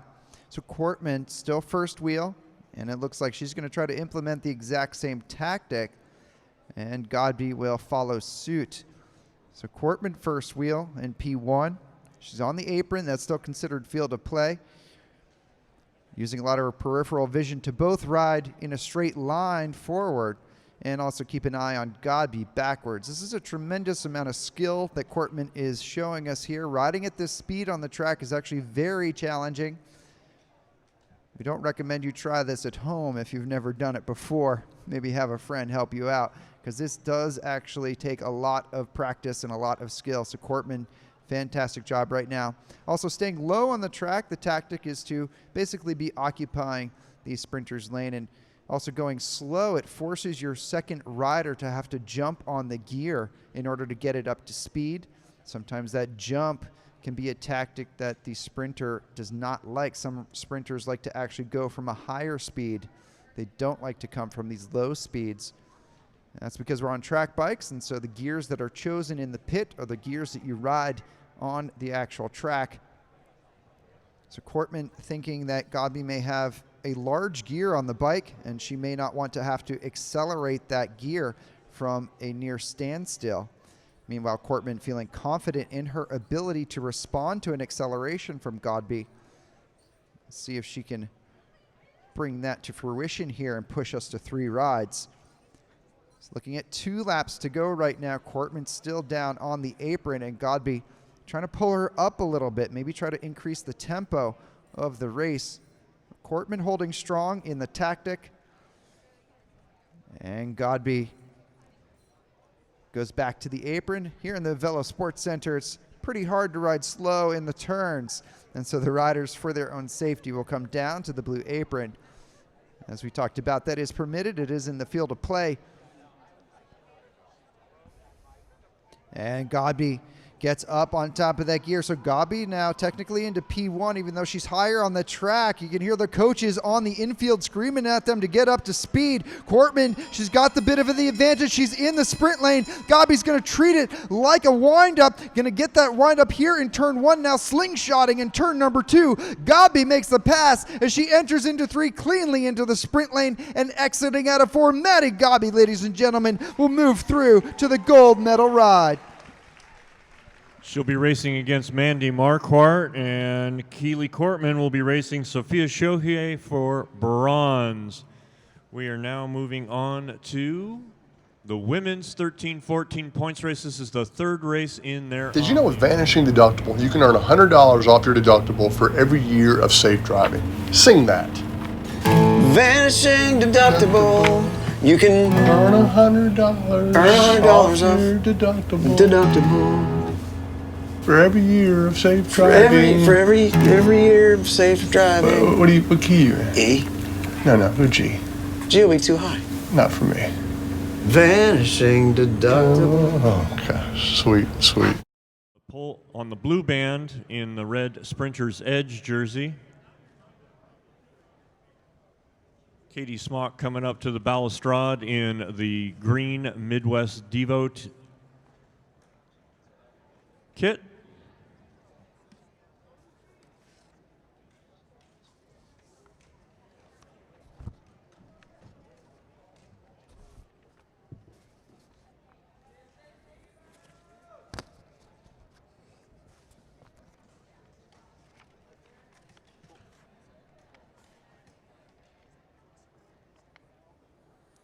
There'll be 4 sprints in this points race. If you've never watched a points race before, oddly enough, it's scored by points.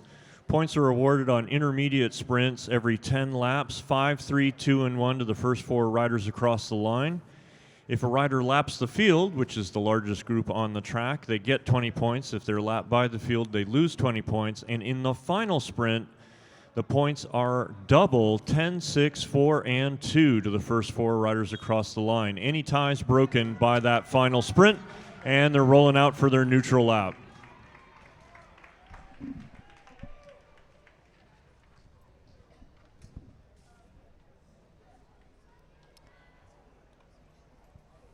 .40 laps for these athletes. A good distance for our 13-14s. Divya Verma in the red and black there with the green bike on the sprinter lane right now. Verma's had a very solid national. She'd love to get herself the overall here.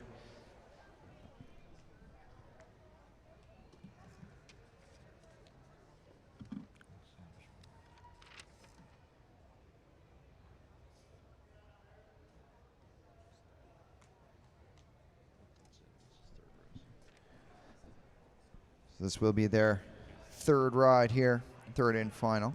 3rd and final race for this Omnium. This will decide it all, not only the winner of this race, but then the Omnium points add up, and we will know the winner of the Omnium and the overall as well, who gets to wear the national jersey. So the Omnium, just like we have with our elite riders, the points race will decide the finals here.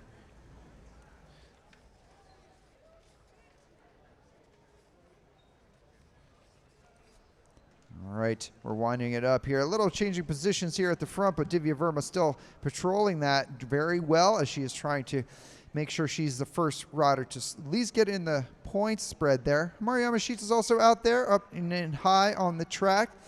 Yamashita having a pretty good Omnium so far. Let's see if she can get herself some points in this points race, though. Help lift herself, as the points that are accrued in this points race are directly attributed towards their overall rank.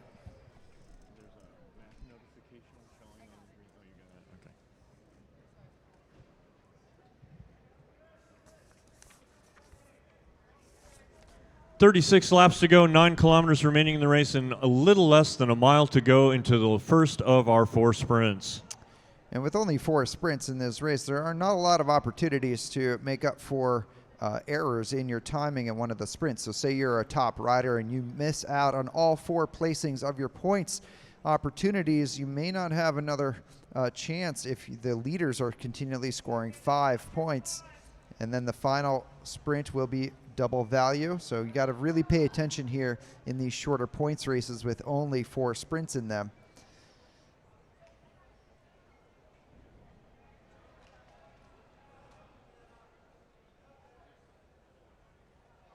Coming up on 4 laps, 1 kilometer for the women before their first sprint. Calm before the storm. Verma still down in the sprinters lane. It looks like Reagan Padishaw on the hip there. So those 2 red and black kits from Sprinters Edge, another team out of Lehigh Valley, getting themselves up near the front. But they have a lot of other kits out there. Nice to see some Mission Devo kits in the mix from Atlanta, also right there. And of course, Katie Smock from Midwest Devo. Smock with that green back and black shorts. Smock, one of the top athletes in this field. So Verma needs to keep a close eye on your rider from Indianapolis if she wants to make sure she gets herself an Omnium win. You can see the speed starting to pick up here, Alfred, as we get into 32 laps to go. 8 kilometers remaining in the race, 500 meters to go for points. They're at 24 miles an hour. Another rider you're going to want to watch is rider 179, Michaela Jaramillo, the Front Rangers Junior Cycling in yellow and blue. And there's your first bell. Sally Earth for ringing that bell for us here in Los Angeles. And Himari Yamashita, first rider to drop up and over, using that track momentum to get her into the sprinters lane. But she's got to kick hard if she wants to stay first wheel, because this whole field wants these points. Yamashita in blue, still in the lead out of turn 4. And Himari Yamashita, first rider to score 5 maximum points. Right behind her will be Natalie Wang and Divya Verma in third, with Katie Smock getting 1 point there. 32-mile-an-hour sprint. They're going to come around and see 29 laps to go. They get to do that 3 more times.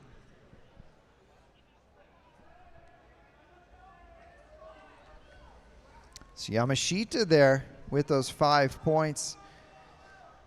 She's got herself 5. She is the first leader in the event. So Yamashita leading with 10, Wang with 6. Wait a minute.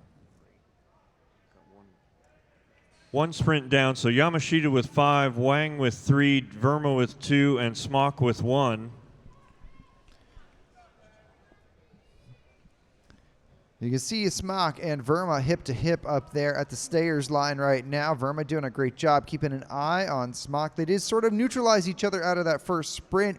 That allowed Yamashita the opportunity to come up and around, get herself those 5 maximum points.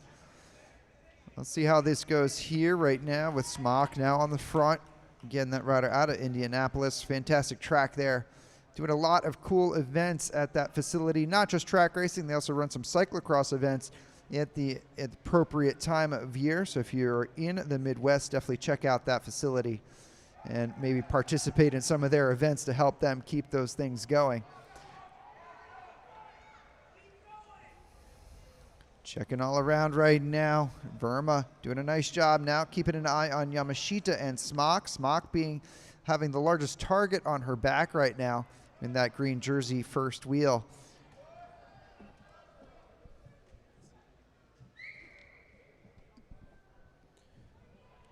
Remember, sprints every 10 So a lot of time here for these riders to recover and look at each other. Maybe we'll see a little bit of a breakaway attempt here, but in a field of this size, there's not a lot of riders who, not a places to hide. So say you try your breakaway, it doesn't succeed. You may not have enough places in the bunch to sit and hide and recover. So a few riders here are going to try to maybe play it a little more conservatively.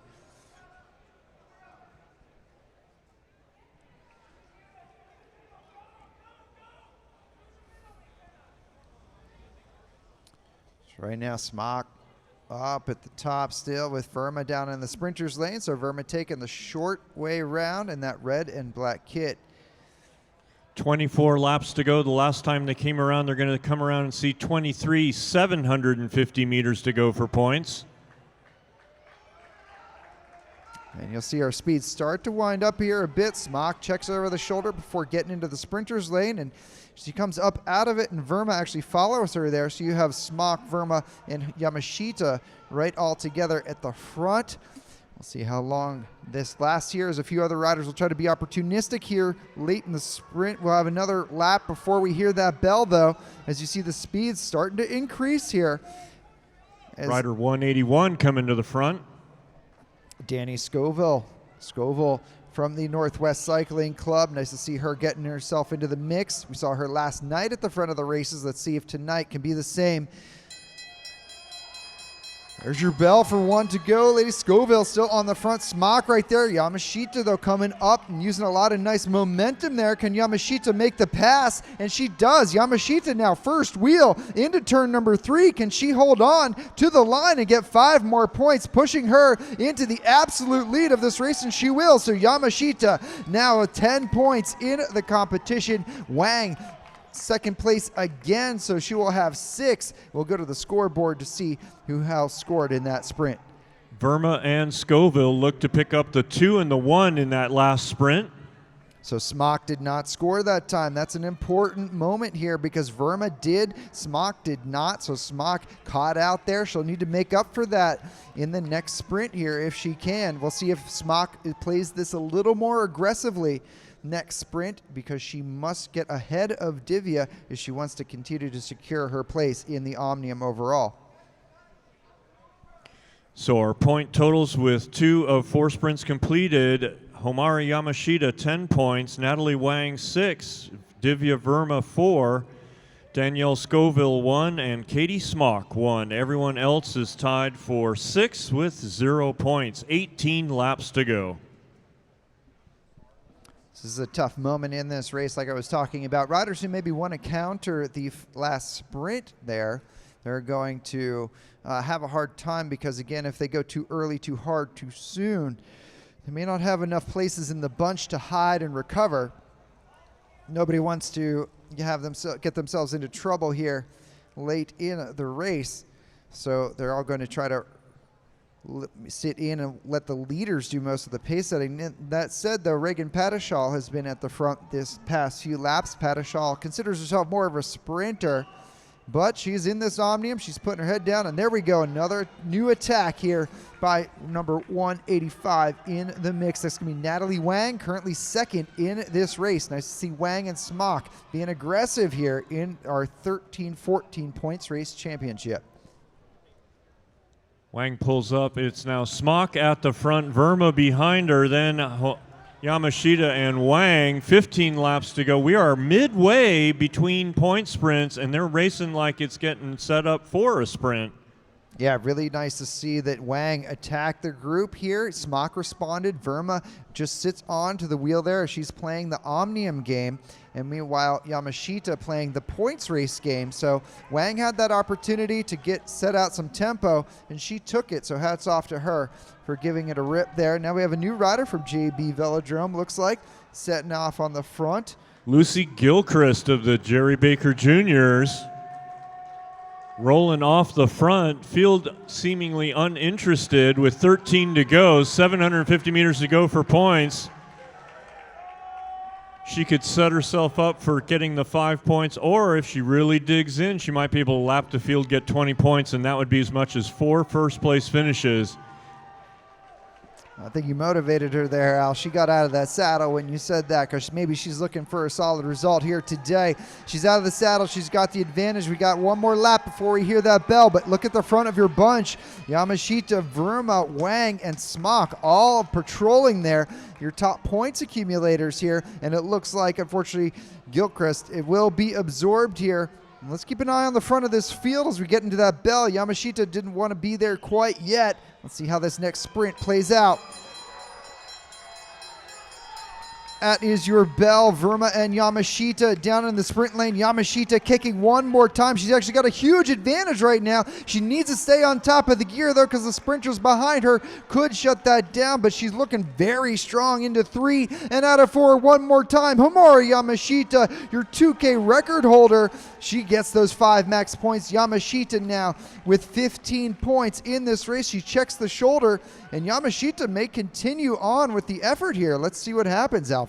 That's right. It looks like Natalie Wang may have gotten a bike throw over Verma, and Smock did get in there for points that time. She picked up 1 for certain. Well, as certain as I can be. The officials will correct me. They often do. And there's the result on the scoreboard. Got Homura Yamashita. She is 3 for 3, 5 points each sprint, 15 total. Natalie Wang is now at 8 points. Divya Verma at 7 points, 1 point behind. Katie Smock currently sitting in 4th place with 2 points. Homura Yamashita off the front. Yamashita now with nearly a half a lap advantage. Let's remember, Yamashita set the American record in the standing 2K time trial just a few weeks ago, so she's got that information here in her legs. Let's see if she can hold on, but Smock now coming out of the bunch. Smock with much more speed than anybody else we've seen here today. Smock wants to get this final sprint. Yamashita's cadence dropping significantly here late. Let's see if Smock and she can work together here late in this points race, so we're within single digits of our final points event. That's right. 6 laps, a little less than a mile to go. Katie Smock and Homura Yamashita just ever so slightly off the front of the field, being led by Divya Verma.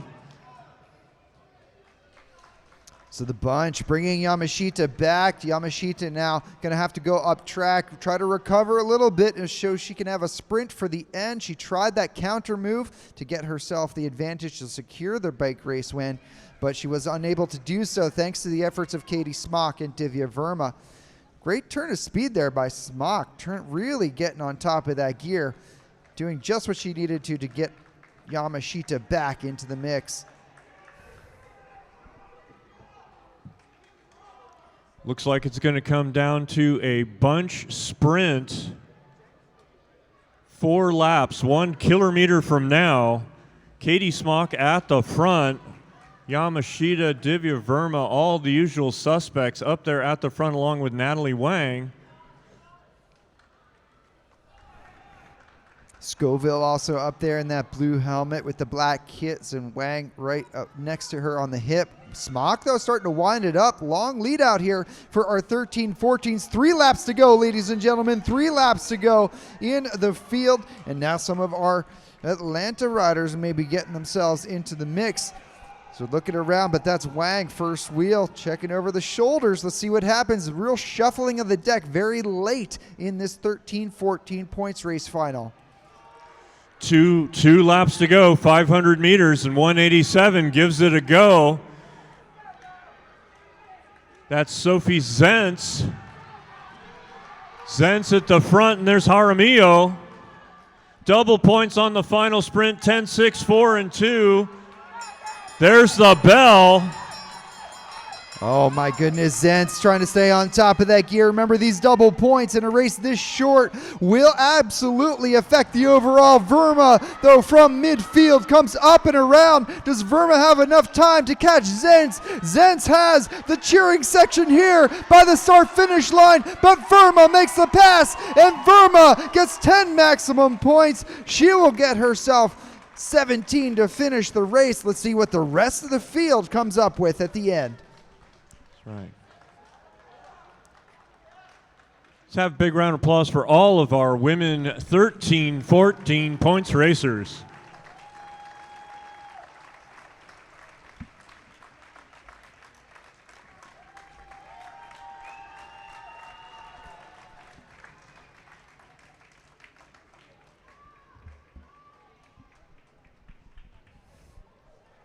Still doing a little bit of points tallying here in our 13-14s. Looks like we might have it. Divya Verma, just as you said, Gabe, winning the points race with 17. Homari Yamashita, second place with 15. Then Natalie Wang, third with 8 points. Sophia Zentz with 6. McKenna Topolovac with 4. Katie Smock with 2. Danielle Scoville with 1.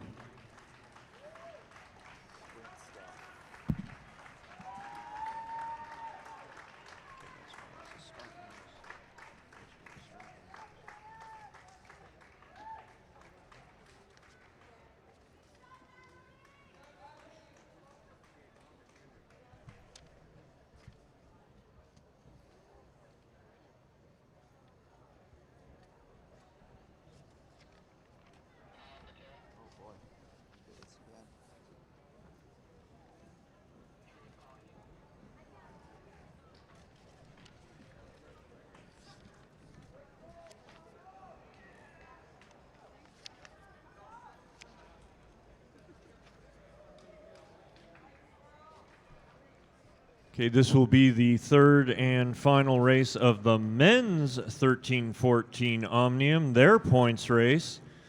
The leaders so far, Johnny Rhodes Delbridge with 6 points. Second place, Jaden Lee with 9. Connell Alvord with 11, tied with Grayson Hawk. And Maxwell Ostrike in the 5th position.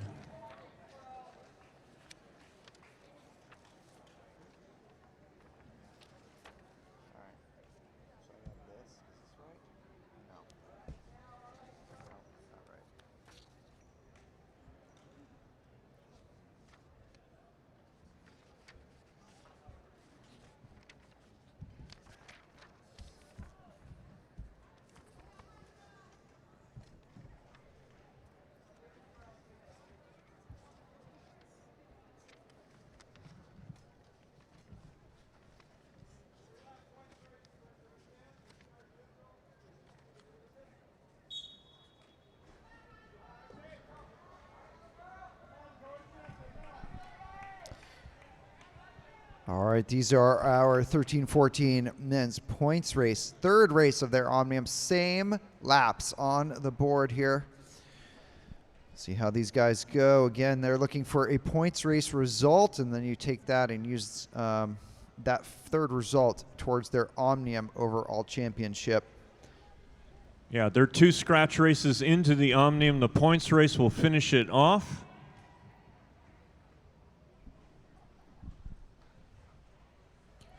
So it looks like Jaden Lee and Johnny Delbridge are your 2 riders with the overall here so far. Delbridge actually with the lead overall, 6 points coming in. Remember, we're looking for golf scoring here. Lowest points win. So Delbridge with only 6 points after getting 2nd and 4th. Jaden Lee behind him with 3rd and 6th. And Connell Alford there currently in 3rd with 11 points.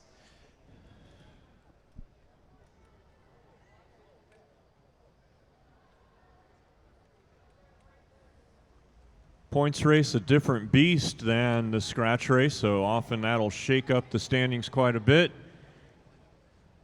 as it's race and recover over and over again, sort of a mini stage race.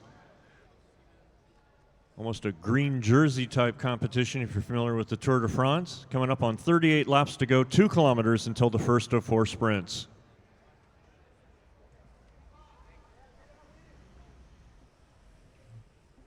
You see these guys all very attentive right now. They want to keep their pack positioning further up, let's call it, but they also don't want to be necessarily the ones doing all the pace setting for everybody else. So that's why we are currently about 6 wide coming around the track. Some guys taking the long way around, other riders taking the short way around, like Jonah Hover down in the sprinters lane. He's got the easiest job of anybody right now. Hopefully he'll be able to capitalize on that here and accelerate with the likes of Jaden Lee, who's in the middle of that bunch. Even though they're going the longer way around, riders on the outside are 2 stories up. That's a lot of gravitational potential to come down. A lot of speed they can pick up.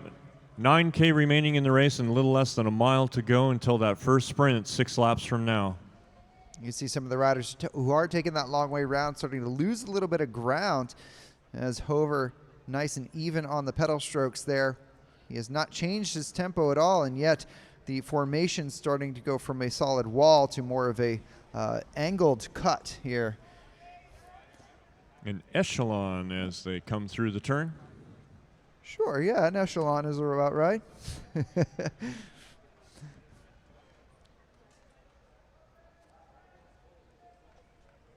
One kilometer to go for the first sprint.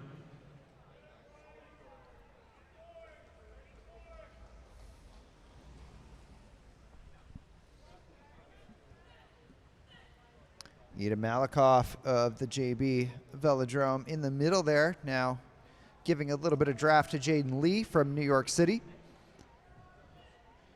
And your leader, Johnny Delbridge, also up near the front. Hover still in the sprinter's lane. Just riding nice, even tempo. Checking the shoulders, though, here as we start to ramp up our speeds a bit. As these guys know, that bell will start to be rung here with when it says 31. Johnny Rhodes Delbridge up there towards the front in the red and black. Your leader in the Omnium coming into this race. 32 laps to go, 500 meters to go for points.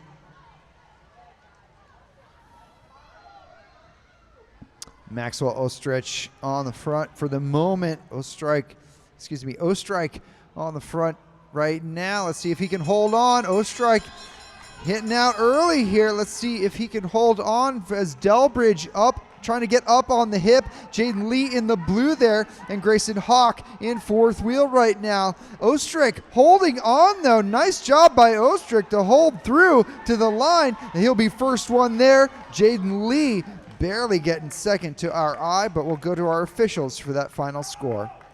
2 32-mile-an-hour laps back-to-back, setting up for the sprint and then finishing the sprint, 32 miles an hour. 29 laps showing on the cards. We got a rider off the front, 2:13. Lee continuing on here for a bit, though he's not fully committed to the move, so we expect to see him absorbed here relatively soon. Lee doesn't want to spend too much early too soon here. Remember, this is a points race. You have to recover a little bit unless you're going to fully commit to making a lap around and getting yourself those 20 bonus points for lap in the group. So Maxwell Ostrike picking up the maximum 5, Jaden Lee the 3, Johnny Rhodes Delbridge the 2, and Grayson Hawk the 1. 3 sprints to go, and remember, ladies and gentlemen, the final sprint is double points, 10, 6, 4, and 2.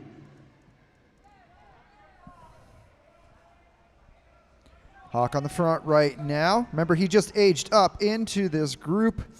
He's still racing in our Cat 4 fields at home, so he's doing a fantastic job getting himself into the mix here, first year into the 13-14 events.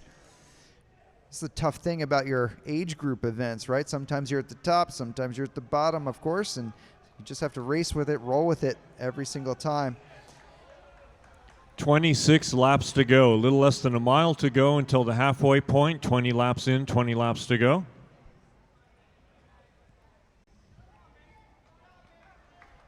Hover found himself on the front again. Unfortunately, Jonah Hover did not score that last time through, but he's in the number 209 if you're here in the VELO Sports Center, and if you're at home, he's in the all blue kit with the black helmet, first wheel right now.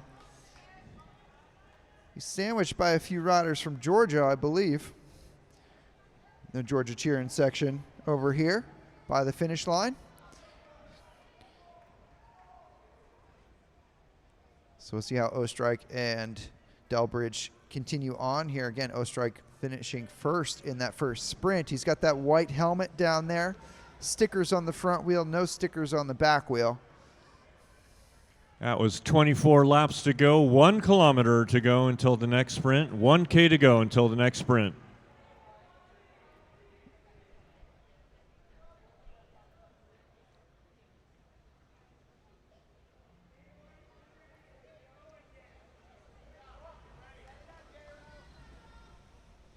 3 laps, 750 meters to go for points. Calm before the storm. Yeah, because these guys are trying to figure out where they want to position themselves. Ostrike down in the sprinters lane where Hover was before, and he's just maintaining tempo, maintaining his overall pack positioning.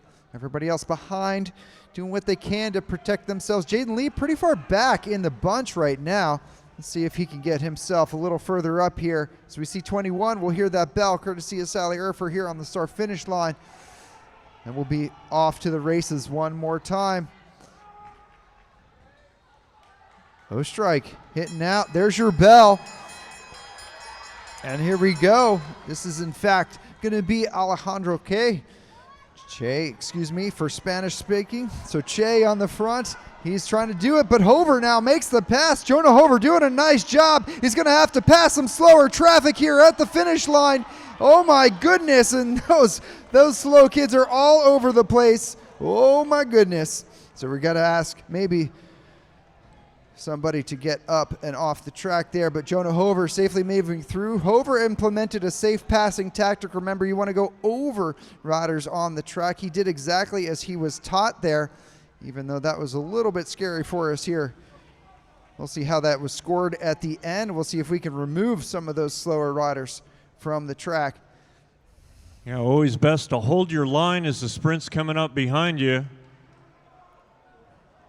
As we've seen 18 to go as they come through the home straight. So it was Aiden Beckman picking up the big 5, Jonah Hover the 3, Connell Alvord the 2, and Alejandro Che the 1. So we got ties all over the place at the halfway point of the race. First place, a tie between Beckman and Ostrike. Third place, a tie between Hover and Lee. Fifth place, a tie between Alvord and Delbridge. Seventh place, a tie between Che and Hawk, and everyone else is tied for 9th. Yeah, it's kind of unfortunate for Jonah out there. He clearly had the advantage coming out of turn 4, and then as he tried to make the pass, the lap traffic he was coming up onto pushed him up track. He backed off the gear a bit to try to preserve his skin, and in fact, he ended up losing that sprint at the line, just trying to navigate through dropped riders who appear to have reintegrated into the bunch right now. So Hover, a little bit robbed there that last time through, but he's on the front right now. We'll see if he can keep himself safe. And now an attack by Grayson Hawk from the middle. Hawk wants to keep the speed up a little bit more, maybe get rid of some of the riders who are having a hard time with the sprint speeds during the middle of our races. Inside 4 kilometers now as they come around, see 15 laps showing on the cards. 15 laps showing on the cards as rider 213 brings them across the line. That's Jaden Lee. Lee in that blue and black kit of Star Trek Devo. Star Trek, one of our favorite programs around the country. Getting a lot of kids on bikes in the New York City region. Pete Taylor of that program puts in a lot of time to make sure these athletes have as much exposure to track racing as they can get. They race in Casina on Wednesdays and T-Town on Tuesdays and Fridays and Saturdays, in fact. So big shout out to Star Trek out there. Jaden Lee, one of their top athletes right now in our 13-14 age groups. Hover right now in the sprinters lane. He wants to get himself a result here at 13 laps to go.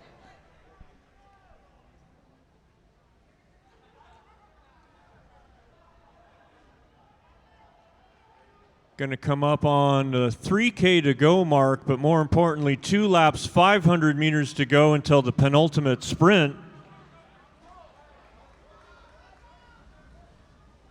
They've been cruising around 24 miles an hour between sprints and then in excess of 30 during the sprints. And these guys knowing exactly when that bell is going to be run. Jaden Lee coming up over the top right now. Lee wants to get into that sprinter's lane, getting on top of the gear, but Grayson Hawk right there in the draft. But he's got a little bit of traffic to negotiate. 3 wide as they exit turn number 2. Lee fades, and Hawk now with the first advantage here in turn 4. Hawk kicking out of 4, and Grayson Hawk will get 5 maximum points here on that third sprint. Nice ride by Grayson. And Aiden Beckman of Connie Cycling Foundation getting in there for the 3 points, really racing smart today at 33 miles an hour, and we get the counterattack. The counterattack while everybody's recovering from that sprint. It looks like a Jerry Baker velodrome rider, 2:14. That's going to be Ida Malakov. Malakov now trying to keep the pace nice and high, and we're popping riders off the back of this race left and right. Remember, our riders, as you hear the whistle, please exit the course if you've been asked to do so. Meanwhile, at the front, now another Lexus Velodrome rider, 2:01. This will be Connell Alford. Alford keeping this pace nice and high, and in fact, dispatching of Hover. Look at that. Hover's now in a chase group trying to get himself back into the mix, and Ostrike is also back there. So a few riders we've seen at the top of your sprints early in the event now feeling the effects of their earlier efforts. That's right. With only one sprint remaining, your first place rider on points is Aiden Beckman with 8 points. Grayson Hawk of Gotham Cyclists is second with 6. Maxwell Ostrike from Georgia is third with 5 points. Fourth place is Johnny Rhodes Delbridge. He was the leader coming into this points race of the Omnium. He currently sits in fourth with 3 points. He is tied with Jonah Hover, Team T-Town, and Jaden Lee. Connell Alford is in 7th place, tied with Julian Rue. They each have 2 points apiece.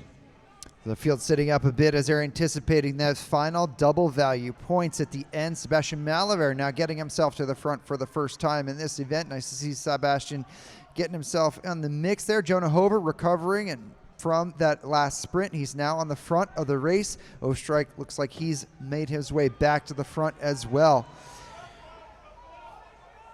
We'll be keeping an eye on Hawk, though, so remember, as Al was just talking about, final race, if you win that, you'll get 10 points. So you could, in fact, have a completely new rider upset this race and jump themselves into the podium of this event in the final sprint. We'll see how this rolls. As you can see, the speed's starting to increase a bit. Some of the riders who have been laying in wait, sometimes riders we don't talk about are the riders who end up with the final sprint in a race like this. Our speeds are definitely increasing, though. This is really cool to see these 13, 14 riders keeping the pace nice and high. 3 laps to go, ladies and gentlemen. 3 laps remaining here at the VELO Sports Center. This is your 13, 14 points race final, the third and final event of their Omnium. And I have it on very good authority, ladies and gentlemen. The louder you are, the faster they go. It's 2 laps, 500 meters to go for points. 2 laps remaining, ladies and gentlemen. 2 to go. 2 to go here. We've got Alford on the front right now trying to set tempo with Ostrike right there in the sprinters lane and Delford, but now Hover coming up and over. Jonah Hover from Team T-Town now in the sprinters lane. Here's that bell with 1 lap to go, ladies and gentlemen. Make some noise for your 13, 14s. Hover wants those 10 maximum points. He could get the race win. If he can get those 10 max points, he's got the advantage into 3, and Hover comes through 4. Jonah Hover with the advantage out of 4, and he gets 10 maximum points at the line, but Grayson Hawk gets 6 points at the finish line. We'll do some math here, ladies and gentlemen, because this points race will be to the final wire. So who got second in that one? Hawk. So Hawk wins. I mean, that's 12. No, that's 12, but then Hover got 13, so Hover wins with 13. Oh, wow, yeah. You want to take that? All right, so Jonah Hover wins it with 13 over Grayson Hawk with 12. Only 1 point separating. I think we can give both of those young men a big round of applause. Aiden Beckman finishes third with the 8 points he had coming into that final sprint. Connell Alford finishes fourth with 6 points, and Johnny Rhodes Delbridge, your leader of the Omnium coming into this race, walks out of it in 5th place in the points race with 5 points. We'll find out what the Omnium points are later. But once again, big round of applause for all of the men, 13, 14, for all of the great racing we've witnessed here today.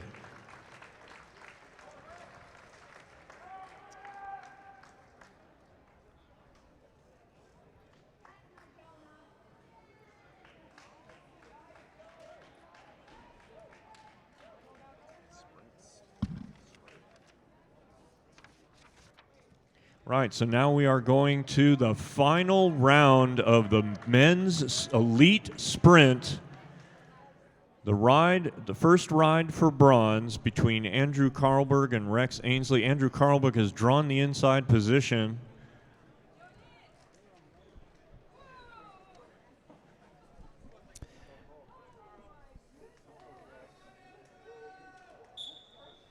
All right, here we go, ladies and gentlemen, our bronze medal ride. Very evenly matched, only 5/100ths of a second separating these two in 200-meter qualifying at the beginning of the today. So Carlsberg is going to be first wheel. Technically, he's got the yellow and black, but Ainsley going to actually take over P1 here. He's in the blue, checking over the shoulder here. Ainsley first wheel as we roll through the start-finish line with 2 laps remaining in this match sprint. Speed's very high at this point of the event, but Ainsley doing a nice job blocking the sprinter's lane. So he clearly wants to occupy P1 to force Carlsberg to go up and over, forcing him long way around. So if Ainsley can maintain keeping that door shut, then he will have the advantage here. There's your bell for 1 to go. Ainsley in the sprinter's lane early. That means he's got to do a seated sprint here to get himself up to speed. Carlsberg going to try to wind it up here, get in the draft, and then slingshot around out of 2. Carlsberg looking for a little more speed there, but Ainsley really on top of the gear. Ainsley with the advantage out of 4, and Ainsley takes the ride for ride 1.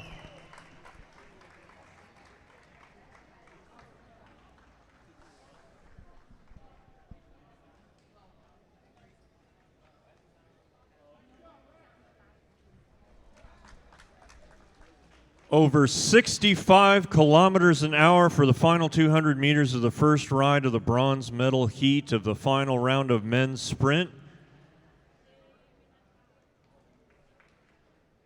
And now we move on to the first ride in the gold medal heat. Winner of the best of 3 series will be your new national champion.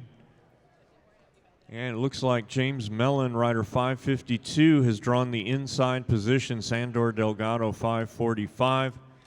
With the stars down his arm, we'll start from the outside position.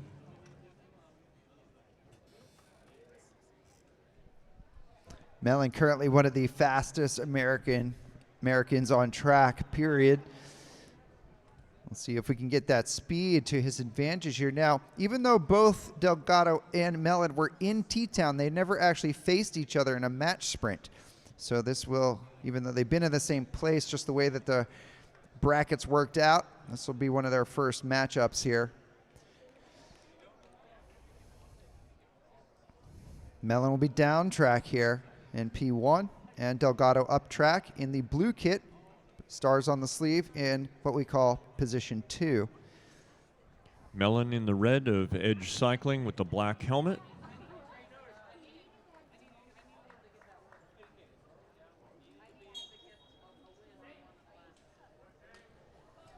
Mellon straight away to the apron, but he's keeping the speeds pretty high. Wants to make sure Delgado can not get around him, as it seems like Delgado wanted to also keep speeds high. Mellon, though, backing off significantly, and Mellon now intentionally into P2. So Delgado also hits the brakes, and now down into the apron. Still the field to play here. And Mellon trying to scrub a little speed by going up track, and he successfully does so. And Delgado now up here onto the rail.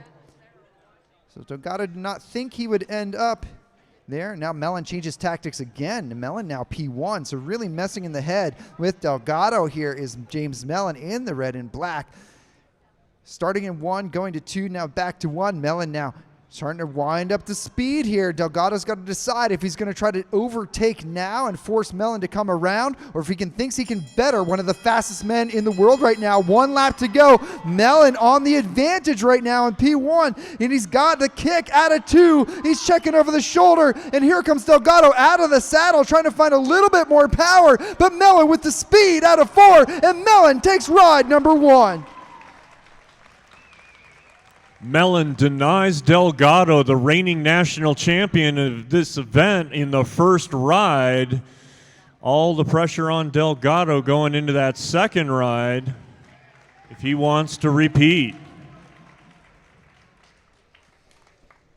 Very interesting tactics there by Mellon. He started in P1, and then he chose to go into P2 on the far side, getting behind Delgado. Delgado tried to flick him around a little bit, and then Mellon intentionally went to P1 without Delgado trying to instigate it. So Mellon doing a fantastic job getting into the head there of Delgado on that ride. Right, we're moving on to the women's final round. Going to start off with the heat for bronze, and it's going to be Keely Cortman starting from the inside. Rider number 424, Sophia Shuhei, will be starting from the outside. She's rider 431.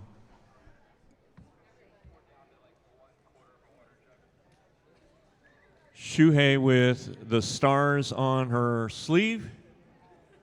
Cortman with the blue helmet. Looks like Cortman's got a very special guest holding her at the line. That's Team Nader, Nate Cook down there. Team Nader's American record holder in the team sprint. And you may recognize him if you follow 6 Day Pro Cycling. He's one of the media personalities now. Yeah, also a bike fitter here in Southern California. 0.2 of a second separating these two riders in qualifying. Advantage Shuhei. Shuhei with the black helmet behind Cortman. So Shuhei choosing to be very close to Cortman right now. So sometimes the strategy will be to be about 5 to 7 meters off the wheel. It forces a lot of peripheral vision on P1. But Shuhei actually now very intentionally trying to take control here and out of the saddle pushes the gear to get into P1. Checking over the shoulder on her right, even though Cortman was left.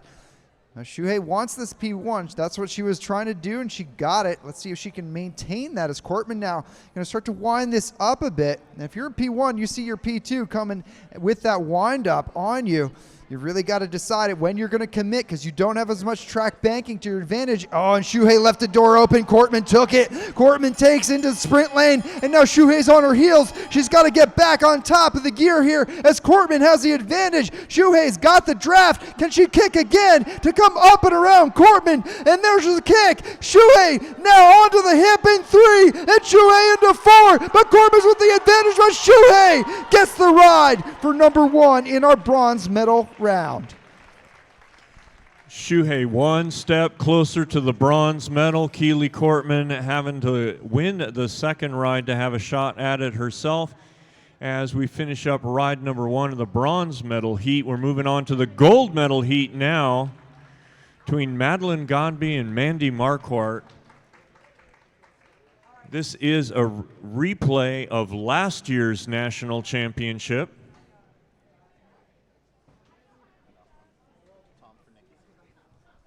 These two Americans have traveled the world together for the World Cup circuit in the sprinters lane, but now they're vying for starting positions on the American national team. So this ride, very important here today for both of these athletes.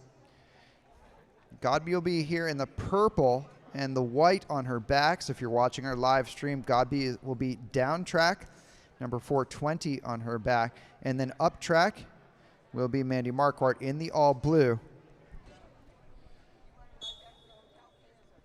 And we're live.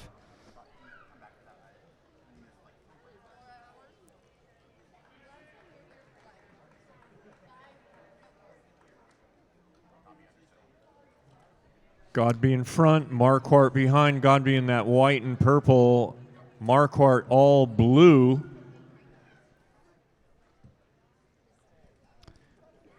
So like we saw when Godby was in the semis, Cortman was trying to do this to Godby earlier, and it is, the tactic is to keep us nice and slow. Low and slow on the track. It forces your second rider to have to jump on a gear. Remember, sprinting nowadays, everybody's riding much bigger gears than they were even 5 years ago. So in order to jump these large gears from these lower speeds, if you don't have the advantage of the track banking to get you up to speed, you have to kick it yourself. That can be very challenging, especially this late in the tournament, where they've been sprinting all day long. We started off with 200-meter qualifications, some of the riders having to go through 8th rounds, and then to the semis, and now here into our medal rounds. So a lot of riding by all our athletes.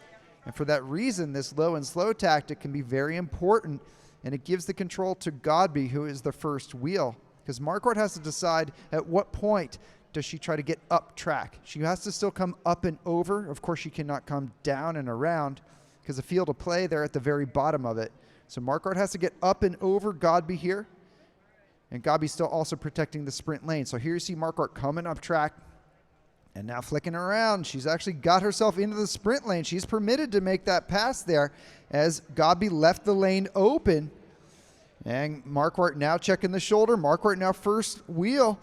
As we're looking around the shoulders here, Godby's got to decide. Now she has to come up and around as Marquardt's starting to wind up the gear. She checks the shoulder. She wants to keep that sprint lane open. There's your bell. Ladies and gentlemen, let's make some noise. This is a gold medal ride here. Ride number 1, Marquardt first wheel. Godby second wheel. Marquardt kicks out of turn 2.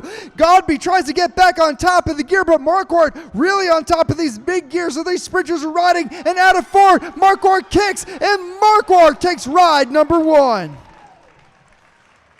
Marquardt recently won fastest woman on wheels at T-Town, and she shows Godby how she earned it.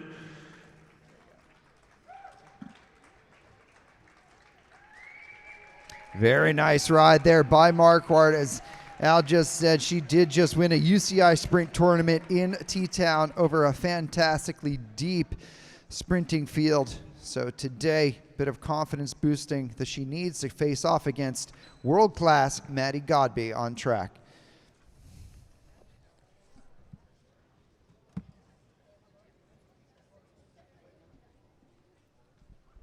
Next up will be our elite women's Omnium points race, their final points race here in the final event of a 4-part series for the International Women's Omnium. Yeah, unlike the junior Omniums, in the international Omnium for the elites, all the Omnium points earned up to this point, 40 for first place, 38 for second place, roll into the points race, and then the points race points add on top of that. They're going to be doing 80 laps, 8 sprints, 5, 3, 2, and 1 on all of the intermediate sprints, plus 10, 6, 4, and 2 on the final sprint. And if a rider laps the field, that's a 20-point bonus.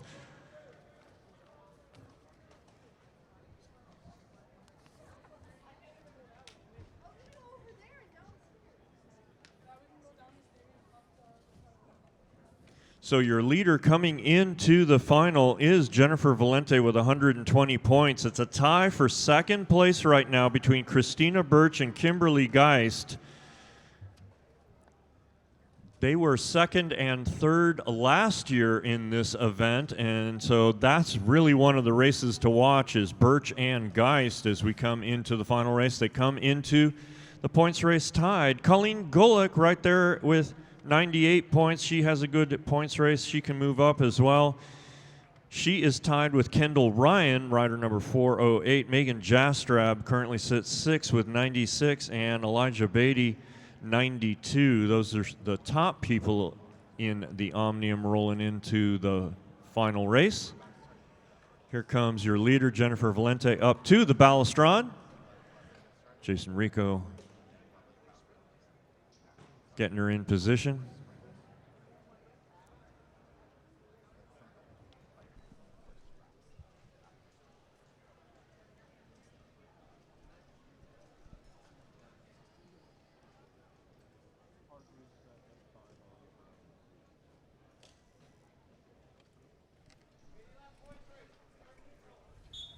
And there we go. This is our 80-lap points race. We start off neutral. When you hear that gun, we will officially be underway. You're going to see a lot of aggressive tactics here, courtesy of the women at the front of this race. Now, Geist in T-Town a few weeks ago, she won an international Omnium by doing a lot of tactics in the points race.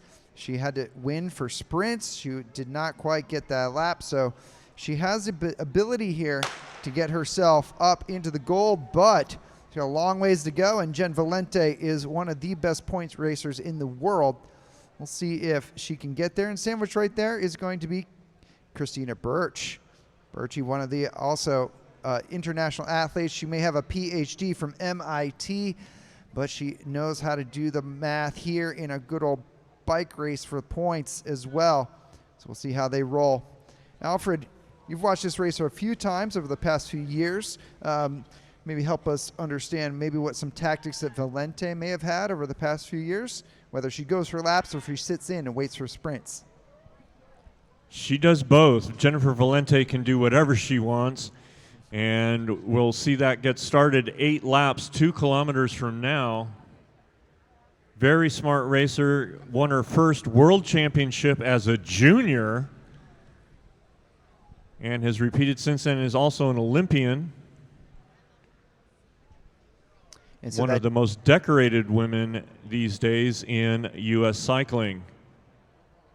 And that diversity of ability is exactly why she is so good at this race, where she can go either for intermediate sprints with the bunch, or she can go for a full lap to get those 20 bonus points that are awarded if you do take that lap. Now let's see if some other riders are going to be opportunistic here. That's Danny Mooreshead across the way on her Pratt-Phil bike there. And maybe she can get herself. Now remember, she used to be on Show Air 2020, so she's no slouch herself, and she's on to the races here. She got a national championship last night in the team pursuit with that rider there in tow, actually. So 2 riders from the team, what's his name, getting themselves an advantage here early in the points race. That's right. It's worth mentioning that Jen Valente cut her teeth at the Tuesday night racing down in the San Diego Velodrome. Great weekly series runs all the way through the summer down there. Amazing racers down there. An amazing program at the San Diego Velodrome, outdoor asphalt velodrome in San Diego, California. We got our first sprint coming up 4 laps, 1 kilometer from now.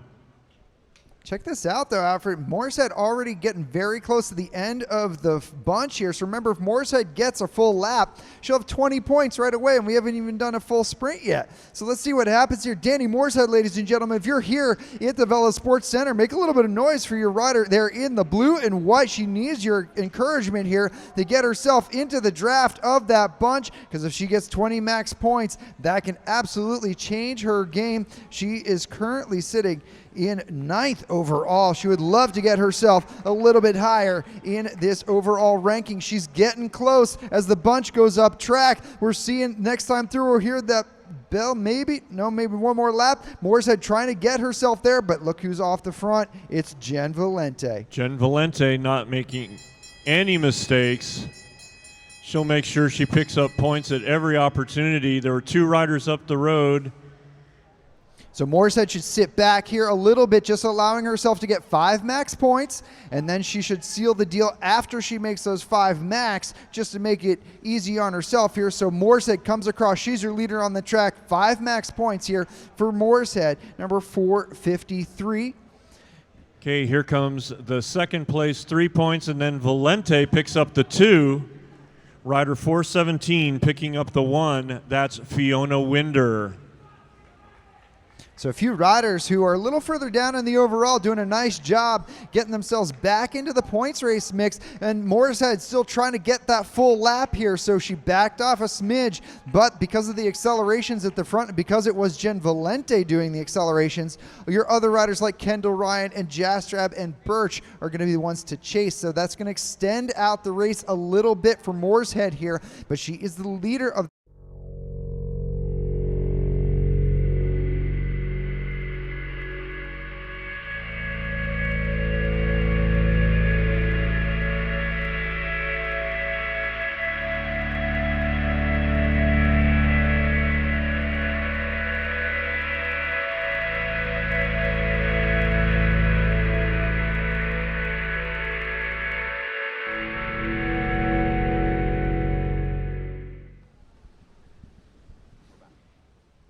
So no real change here with 67 laps to go now. If you're just joining us on our live feed, we've seen no real change here in the past few laps. Mooreshead almost had the full lap, but she has since been about to be absorbed by the field. So Mooreshead first wheel on the track. She'll go up track a smidge here and allow the bunch to reabsorb her. She got 5 maximum points there on that last point sprint, as we all saw. And since then, she has now been reabsorbed. So Mooreshead not getting the full lap, even though she got very close there with about 70 to go. So Kimberly Geist at the head of affairs halfway between the two sprints with 65 to go. At the Looks front, like maybe Elijah Beatty was up there as well, and Megan Jastrab also in that bright orange kit with 64 to go. They got a 1 kilometer to go for points. and the pace now slowing up a smidge. Just allowed some of our riders who are a little off pace earlier to regroup into the mix there. Some of our riders actually from Cleveland, Ohio, getting themselves back into the bunch there. Mary Kate Wintz, one of them, she spent a few weeks in T-Town. Now she's here in Los Angeles. Morsehead back on the front, and Pickle Juice Pro Cycling there with Colleen Gulick and Elijah Beatty up near the front of the field, but Kendall Ryan right on toe. And now Kim Geist in the sprinters lane rolling through there. So our top women in the overall Omnium all checking each other out. But let's not forget Jen Valente actually came out of the field. She scored 2 points that last time, extending her advantage. So second and third here with Birch and Geist. They need to start scoring points here next time through. Still tied at 104 apiece. Christina Birch and Kimberly Geist with Valente at 122 going into the bell lap. And into the bell lap, we got Valente first wheel, Birch trying to be second wheel, but it is Kendall Ryan of Team Tibco, presented by Silicon Valley Bank, trying to get there. Birch pushes her up track a smidge as she holds the draft there of Valente. Birch unable to come around, your rider number one, and Ryan fades a bit, but Jastrab now trying to get in there, but it's Valente, Birch, Jastrab, and Ryan in that order at the line, clearly separating themselves from the rest of the field. So Jen Valente picking up the 5, Birch the 3, Jastrab 2, and Kendall Ryan the 1 in the second of the 8 sprints today. 59 laps to go. Valente now with 127. Birch with 107, breaking the tie with Geist. Kendall Ryan getting a little bit on the scoreboard there, now up to 99. And Gulick still at 98. So a little bit of shifting of the order there in that last sprint. But look at the separation that's now occurred here. Riders who are at the front have that opportunity to now really solidify their situation here. Some riders off the pace, including Morsehead, who was off the front for a long time. That earlier effort really affecting her here right now. She's now what is scored as a chase on the track. Meanwhile, at the front, Christina Birch, followed by the Pickle Juice Pro Cycling athletes at the front. 57 laps to go. Geist on the front right now. We didn't see Geist score yet, although she has she's got some good form right now. She's got a lot on her plate as she's been coaching full time in her own coaching business, Kim Geist Coaching. But she's also been working full time to get herself a spot on that team pursuit squad. So she's looking around, looking for some points here. A result here today would be very helpful for her in that U.S. national team selection process. Valente right now, though, making it hard on everybody to get the U.S. national title. Interesting bit of trivia. Geist and Birch have been teammates in the Madison as well as the team pursuit. And here they are competing against each other in the International Omnium. Our rider right now off the front. It's nice to see Zoe Sacchio one more time. Taking it to the women on track. Your rider for Fluvogs, Crit Nasty out there. Nice ride there by Sacchio. She has almost a half a lap advantage, maybe a third of a lap advantage over the bunch. She's very far down in our Omnium standings, but if she were to get herself a full lap, well, she'd pull herself up into about top 10, let's call it. So if she can get herself there, that'd be a nice result for her. Top 10 at nationals, always a fantastic result. But let's see how she times it here, because we get down into our laps here. You will see an acceleration from the field as they will want those points on offer.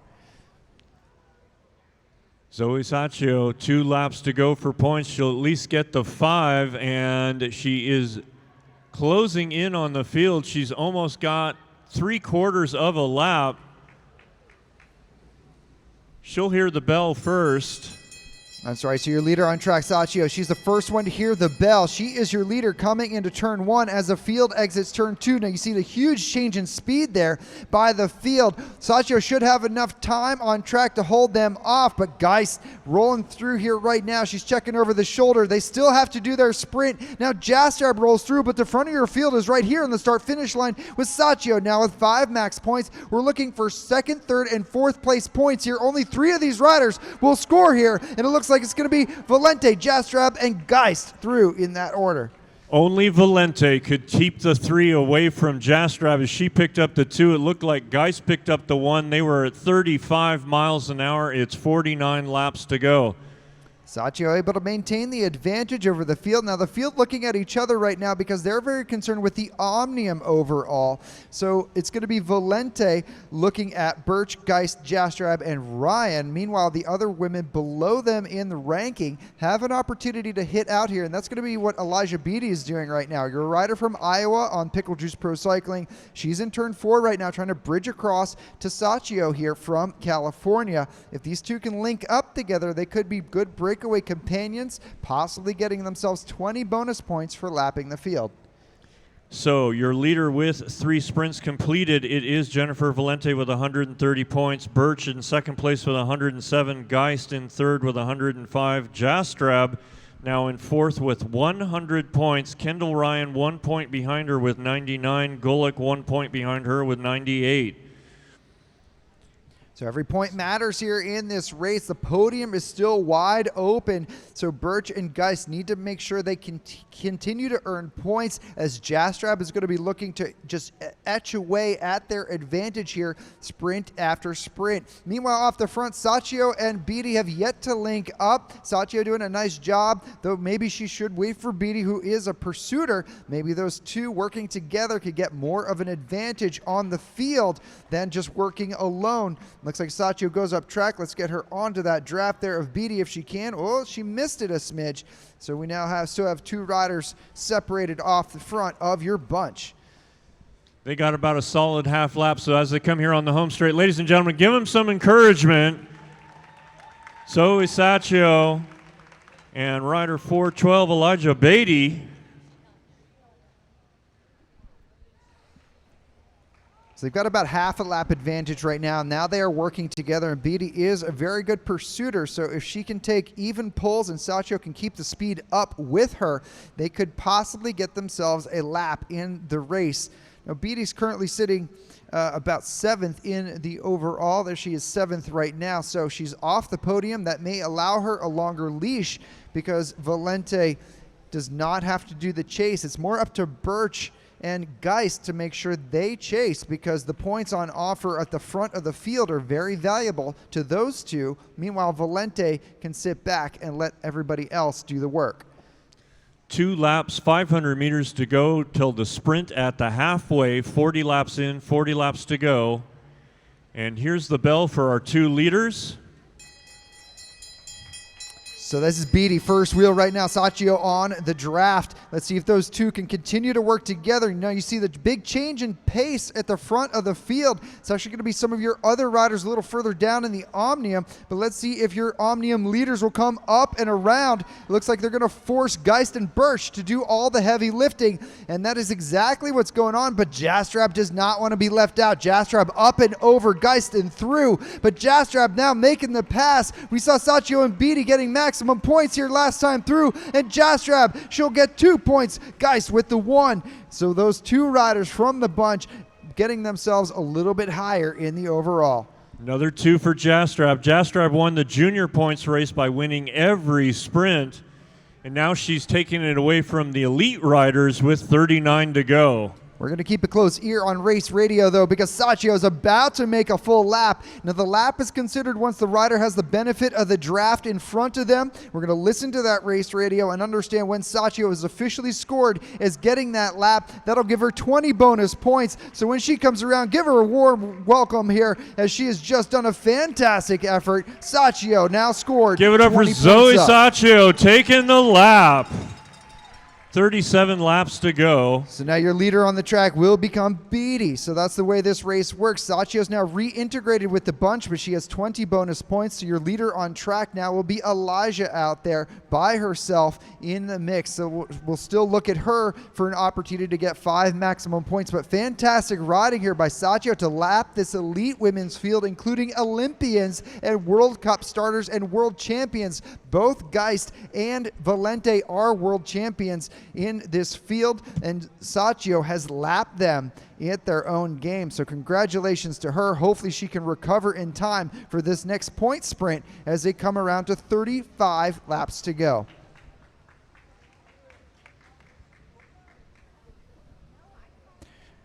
So the point totals going into the next sprint, it's Valente with 130, Birch with 107, Geist only 1 point behind with 106, Jastrab 4th place with 102, Kendall Ryan 5th place with 99, Gulick 6th place with 98, and 7th place Elijah Beatty with 95. 20 points for her would be very important. That's absolutely true. So, Alfred, if Elijah gets this lap, she becomes second on the track. So, Elijah Beatty, if she can get up to them, as we look at our score sheet here, That would put fourth. her in second place right behind Valente.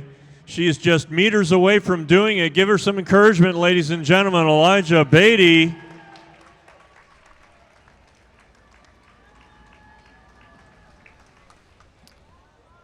And let's see how we score that. We're waiting for the official all clear here. She's got a few more meters. Let's do another round of applause to get Elijah onto that draft so she can get herself on the podium of our elite Omnium here tonight. She needs to get there right as the bell is rung. How are we scoring that, ladies and gentlemen? Sounds like we've got a lap for Elijah, and Elijah is up a lap. She's now second in our Omnium. Elijah Beatty at the back of the field, but second overall. Now look at the front of the field. This is Birch, Jastrab, and Ryan. This is the front of your field going for points. Birch, Jastrab, Ryan, and Colleen Gulick scoring there on that last time through. Beatty still attached to the back of the bunch, but we've got a huge split right now. We've got your leader separated from your chase bunch, and Beatty's on the wrong end of it. So let's see how we score this. Beatty, though, still scored second overall. We'll do a little bit of math, give you an update on how our podium is shaking out. So Birch, the only one to deny Jastrab, actually another rider to be able to deny Jastrab the 5 points. And our point totals coming out of that sprint, it's Valente with 130, Beatty with 115, Birch with 112, definitely separating yourself from Geist, who now has 106, Jastrab at 105, Kendall Ryan with 101, and Gulick with 99. 27 laps to go. So these riders, these 6 riders separating themselves from the rest of the bunch. They've got a huge amount of horsepower. Look who's doing the chase. Elijah Beatty's having to do her own chase right now. Even though she's already lapped the field, she now has to bring back Olympians and world champions off the front of this race. So let's see if she can get herself a little bit of friendship in the bunch here right now to bring back this separation of 6 who could very well steal those points back from her. Because remember, the larger group that's on course right now, we could score them as the peloton if we decide to do it. So that group of 6, if they lap them, they would get all 20 points. That would upend our overall completely one more time. That's right. That would effectively move Beatty back down and reestablish the top 3 and 4 that we had going into Beatty's lap. We've got 24 laps remaining in the race, 6 kilometers to go, and 1K to go for points, 1 kilometer for points. Yeah, 24 to go right now. You're seeing the top riders in the field really starting to dig in here. Hopefully Elijah gets some friends in the bunch back here. Danny Morsehead on the front right now. Sawyer Taylor now taking over a little bit for her. Let's see if she can put in a big dig here just to get the bunch more connected to the field, and their effort is in fact popping a few riders off the back. So Taylor doing a nice job right now trying to help Beatty out, and Morsehead as well. So groups starting to shatter all over the place. We're going to keep an eye on how we're scoring this race because our 6 up front working well together. They need to understand if they have an opportunity for lapping the field or not, and we'll do our best to keep them informed. So all the points up the road as far as the field is concerned with those 6 riders off the front. 4 will be scoring points 1 lap from now. There's your bell. There we go. So Geist currently first wheel, Gulick second wheel, but here comes Valente up and onto the hip and up and over Geist right now. So Valente first wheel, and Geist going to try to kick, but here comes Birch also trying to fight Geist for points here. Former teammates now, enemies on the track, and we're coming to the line. Valente, Geist, Birch, and Gulick in that order. They hold Ryan and Jastrab out of the points. That's good news for Geist as she holds on to her 4th place overall.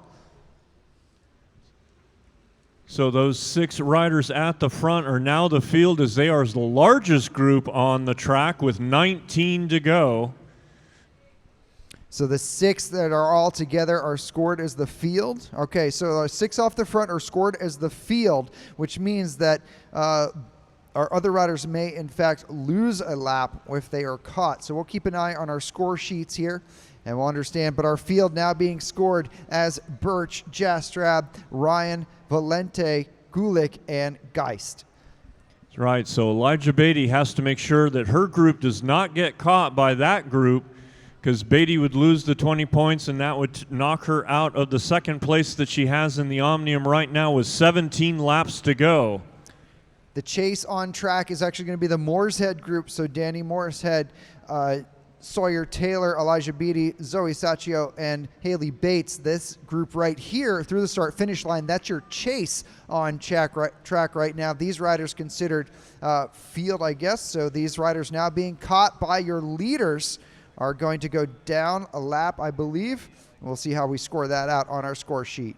So those 3 go down a lap as the field comes through, led by Kendall Ryan. She's going to see 15 to go as she continues to work through traffic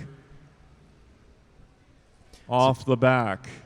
So these riders now catching 2 more dropped riders from the group. Now, riders who are off pace, they are permitted to jump onto the back of that group if they can, but the field that is racing right now, they are absolutely flying, and they may in fact catch this chase group here. So even though the chase is visibly in front of the field, that's how we're scoring it. So your field now into turn number 2, catching what is being scored as a chase on the track. And if that does occur, then Beatty will lose her advantage that she's already gained, reshuffling our deck one more time. So with 13 to go, the field can see Beatty. They catch Beatty. She is knocked out of 2nd place. And then watch the 6 turn on each other. So 6 leaders are the field, and that's how we're going to be looking for our points counter to be scored here. And there it is. So 12 to go right now. So next time through for our leaders, you will have your bell. They're going up track. They're playing a little cat and mouse right now. Valente does not need to score here. She is still safe, but she's still going to probably try to give it a go anyways. And this is your chase here. And your leaders now seeing the 11 to go. Valente drops into the sprint lane, first wheel. Valente really on top of that gear. She clearly distancing herself from the rest. Birch going to try to kick out of 2 just to hold off Jastrab there. And Geist going to try to get another point herself. But Valente out of 4. Valente scoring 5 max points. Birch with 3, Jastrab 2, and Geist with 1. So Birch continues to build her lead over Geist, and the field is now coming through up to that Beatty group. So our field has now caught the chase, which means that Beatty loses her 20-point advantage now. So your bunch that's all back together, some of them are have already done an extra lap more than some of the others, and this will now be scored as, I believe, a chase of some sort, but we'll see how our score sheets are updated for us up here in the commentary booth. So Beatty now in the front with Valente, Geist, Ryan, your top 4 riders, and they'll see how all these riders start to work together. It looks like the pace is already starting to pop a few of them off the back, though. So our point totals going into the final sprint 7 laps from now. It's Jennifer Valente with 140, Christina Birch with 117, Kimberly Geist with 110, Megan Jastrab with 107, Kendall Ryan with 101. So Geist in the bronze medal position right now, Birch in the silver medal position, Valente in the gold medal position, but things can change in the final sprint as it's double points, 10, 6, 4, and 2 with 6 laps to go. That's right, ladies and gentlemen. The next sprint will be the final sprint of this bike race, and it is double value, so whoever wins that will get 10 maximum points. Now, if we say it's not going to be Valente, if it becomes Birch or Geist, that will absolutely change who gets a silver medal in this event. So if Geist gets 10 maximum points, that could actually put her above Birch into silver medal position. But let's not forget about Megan Jastrab with those 107s. We have 10 points on offer for the first place, 6 though for second place. So if Jastrab can at least get second place there, that could catapult her onto the podium ahead of Geist if Geist is unable to hold off the junior out there with the Rally Pro cycling kit on her back. She wears that with pride, and she is very good at doing so. But here we go, an acceleration by Beatty into the sprint lane right now. She wants to try to get herself 10 max points, making up for maybe losing that lap just a few moments ago. As we're getting into 4 laps to go, ladies and gentlemen, let's hear it from you if you're in the VELO Sports Center tonight. 3 laps, 750 meters to go. Beatty now with the advantage, and the riders who are looking for their podium potential are up track right now. Beatty's got the advantage. She could very well get herself 10 maximum points. That would be a change in opportunity for your podium. Jastrab needs those points, but Jastrab is watching the other riders, and Beatty now catches some drop Chase riders. So Beatty is your leader on track. She goes up and over Chase, and she comes now continuing to be the front. And look at Sacchio now coming out of the group. So points are going up track. Ladies and gentlemen, let's make some noise. This is your final lap on track. Beatty's looking for 10. Sacchio's looking for 6. As we come through, will your Olympians in the bunch be able to catch your 2 leaders on track? Beatty's looking down at the pedals, but here comes Birch and Geist. Birch and Geist trying to drag race it to the final line. This is your podium here as Jastrab tries to get there. Beatty crosses the line for 10. Sacchio coming out of 4. She will get 6, and this will be your podium. Geist gets there. Geist gets those points, and Geist holds on to her podium position here. Fantastic racing by our elite women in their Omnium. Please give them a warm round of applause for the fantastic bike racing here tonight.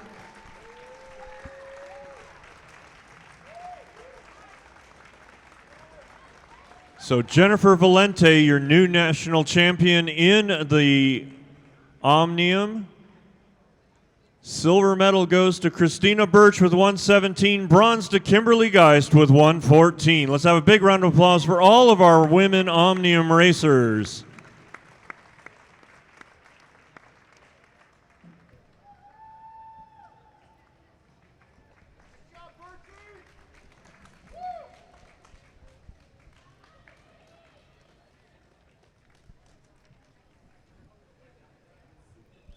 That is some amazing racing out there. Ladies and gentlemen, we definitely encourage you to follow all those athletes on social media so you can follow along on their stories as they go around the world trying to get themselves starting spots in Tokyo, which is just under 400 days away here right now. So this is the journey that all these athletes are on, and being here today is very important for them. So best of luck to all of them out there. Today's results very important.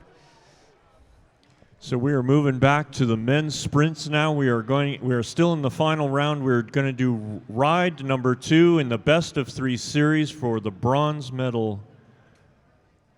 Starting from the inside on the second ride, it's going to be rider number 537, Rex Ainsley, and on the outside, rider 541, Andrew Carlberg of Kirkland, Washington. Ainsley won the first ride. He wins the second one. He's the bronze medalist. Carlberg wins his second ride. He sends it to a decider, and he has another chance to become the bronze medalist.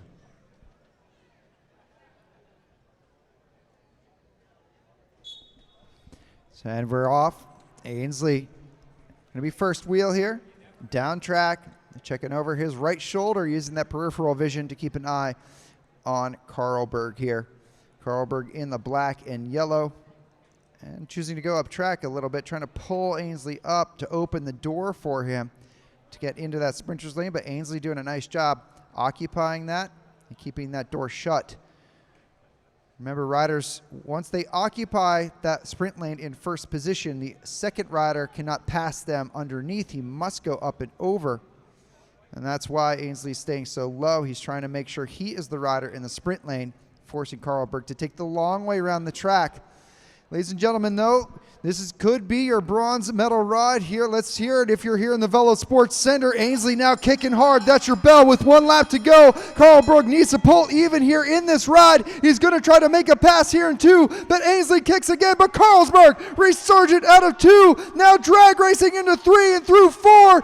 Ainsley's got the advantage, and your bronze medalist is Ainsley this season. Let's hear it for Rex Ainsley out there, ladies and gentlemen. Rex Ainsley, bronze medal, as Carlberg finishes 4th in the tournament. And there's the shake of hands, the sportsmanship between sprinters. Fist bump.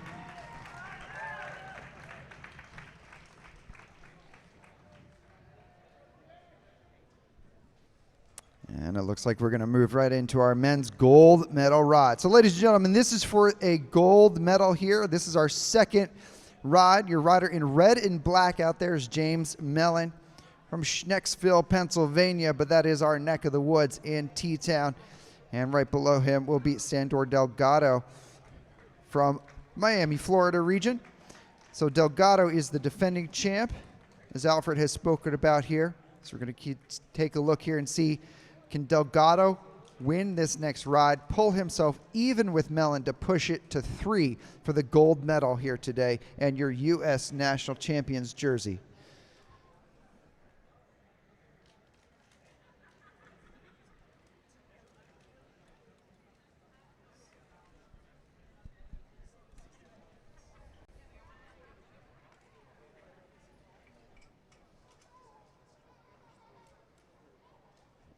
So Mellon will be up track here in the red and black.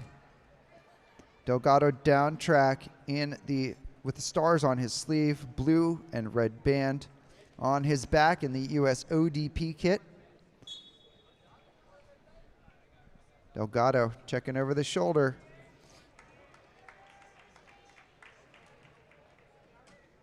Delgado first position here. Mellon with that dark visor, cannot tell where he's looking, and Delgado trying to go early here. Interesting tactic against Mellon. Mellon doing a nice job keeping the gap at about 5 to 7 meters. That's the sweet spot for any sprinter. That gap shutting down a little bit, which means Mellon had to back down that gear. So changes in speed. That's a nice tactic there by Delgado. About a lap and a half remaining here. And Mellon flicking up track, trying to get Delgado out of that sprinter's lane if he can. He's gotten him there. Will he take advantage? He's dropping down, but he's going to have to go up and over. There's your bell for 1 to go. Mellon already made the pass, though, into turn 1. He's got a huge advantage into turn 2, and Mellon not leaving anything to chance with well over 10 meters. Your U.S. National Champion is James Mellon! Let there be no doubt, this is James Mellon's year as he is crowned national champion. Give him a round of applause, ladies and gentlemen. James Mellon.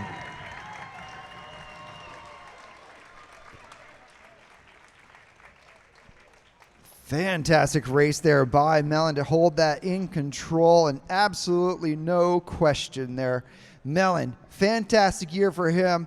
Hopefully we'll be seeing him getting some Pan Am Games starting spots for his efforts. UCI wins this season, now a national championship under his belt. James Mellon, ladies and gentlemen.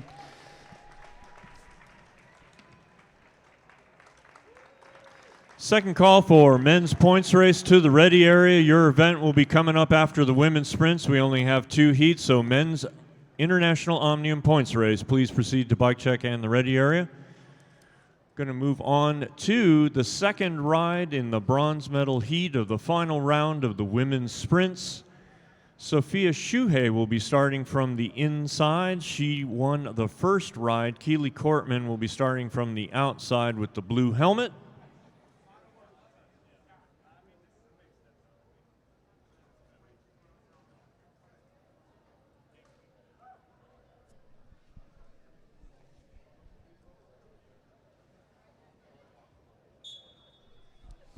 And we're away. Shuhei is going to be first wheel here.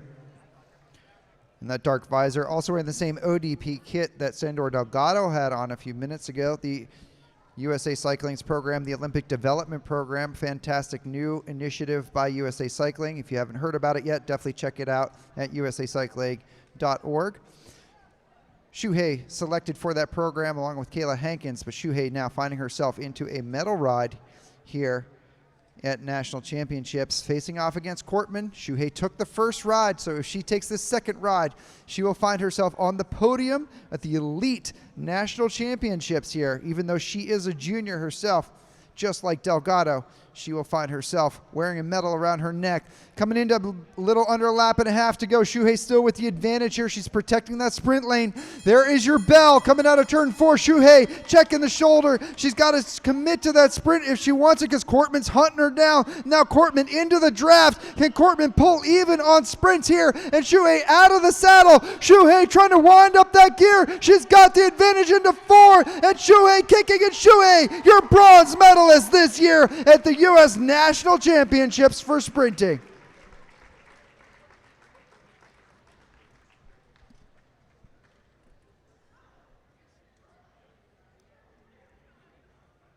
So Shuhei adding a elite bronze to her junior gold in sprinting. As we move on to the second ride of the gold medal heat in the women's elite sprint final. Mandy Marquardt, who won the first ride, will be starting from the inside. Madeline Godby, reigning national champion, will be starting from the outside.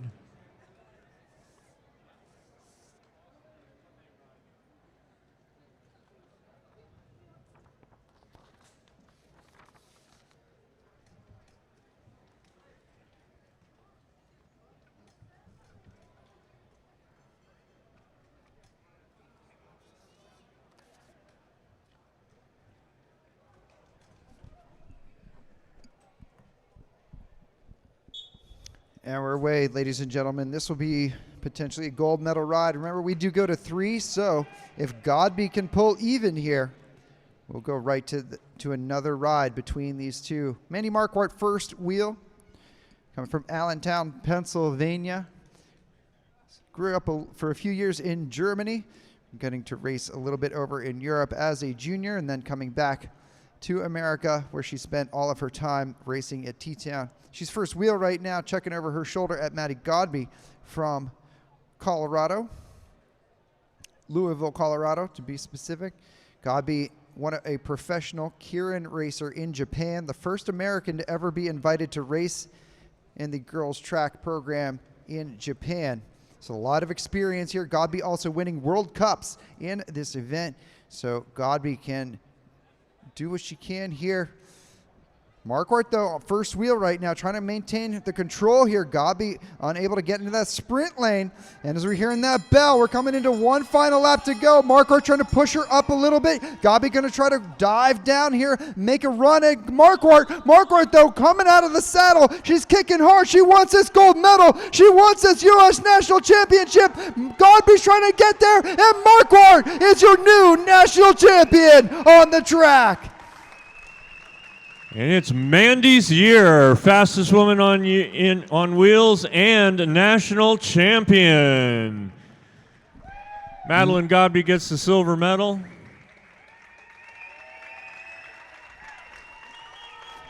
Fantastic ride there by Mandy Marquardt and Maddie Godby, both of them using their tactics to their best here. But Marquardt, with all the speed there at the end, she gets herself the 2019 National Championship in sprinting.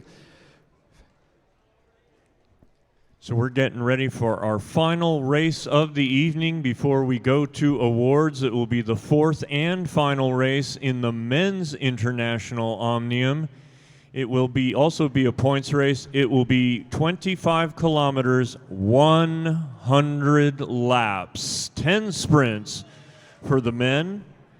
Gavin Hoover leads the Omnium coming into the points race with 112 points over Shane Klein, who has 104. Third place is Daniel Holloway with 102. He's tied with Eric Young rider number 530. Fourth place is Adrian Hedgevery with 94 points. He's tied with Daniel Summerhill.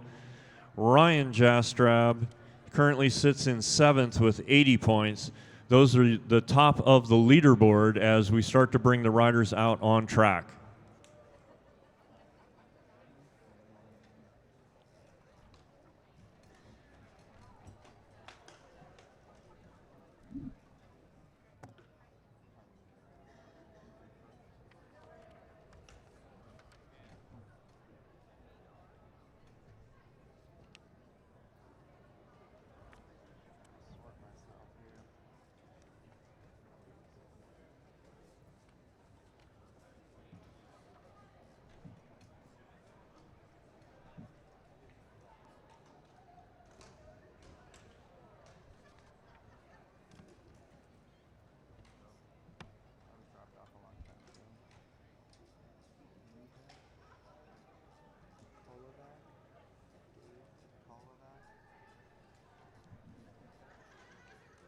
Dave Topolovac, we have a card for you up in the announcers area. David Topolovac, please see the announcers for a card.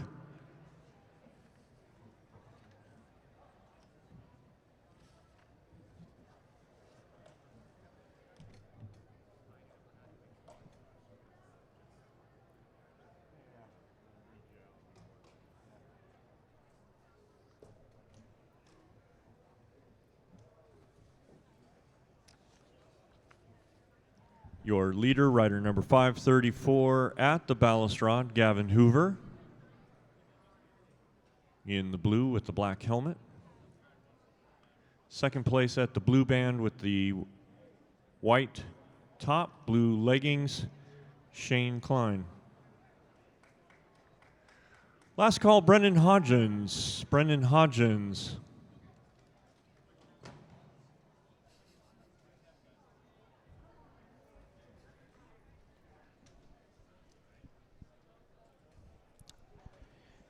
So we try to get all of our riders to the line. We're waiting on one more, but if he does not show, then we will just go ahead without him.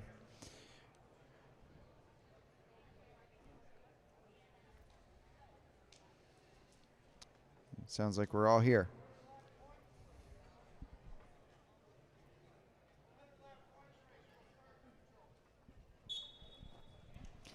And we roll 100 on the counter here for our elite men.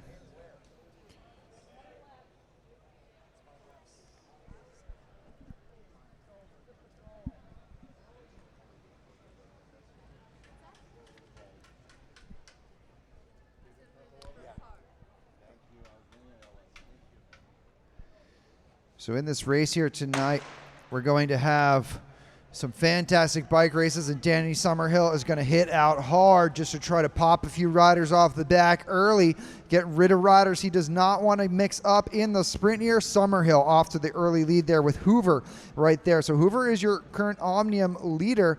Looks like Justin Paulson going to be right there, but Summerhill going to continue with the effort. Eric Young, and it looks like Jastrab also getting into that mix. Field able to respond this early in the field with Robert Mayfield actually doing the work to bring the bunch back up to the early split. But interesting foray, maybe a little bit foreshadowing for what's about to come here in our elite men's points race. Speed's already in excess of 30 miles an hour, and it's 98 laps to go.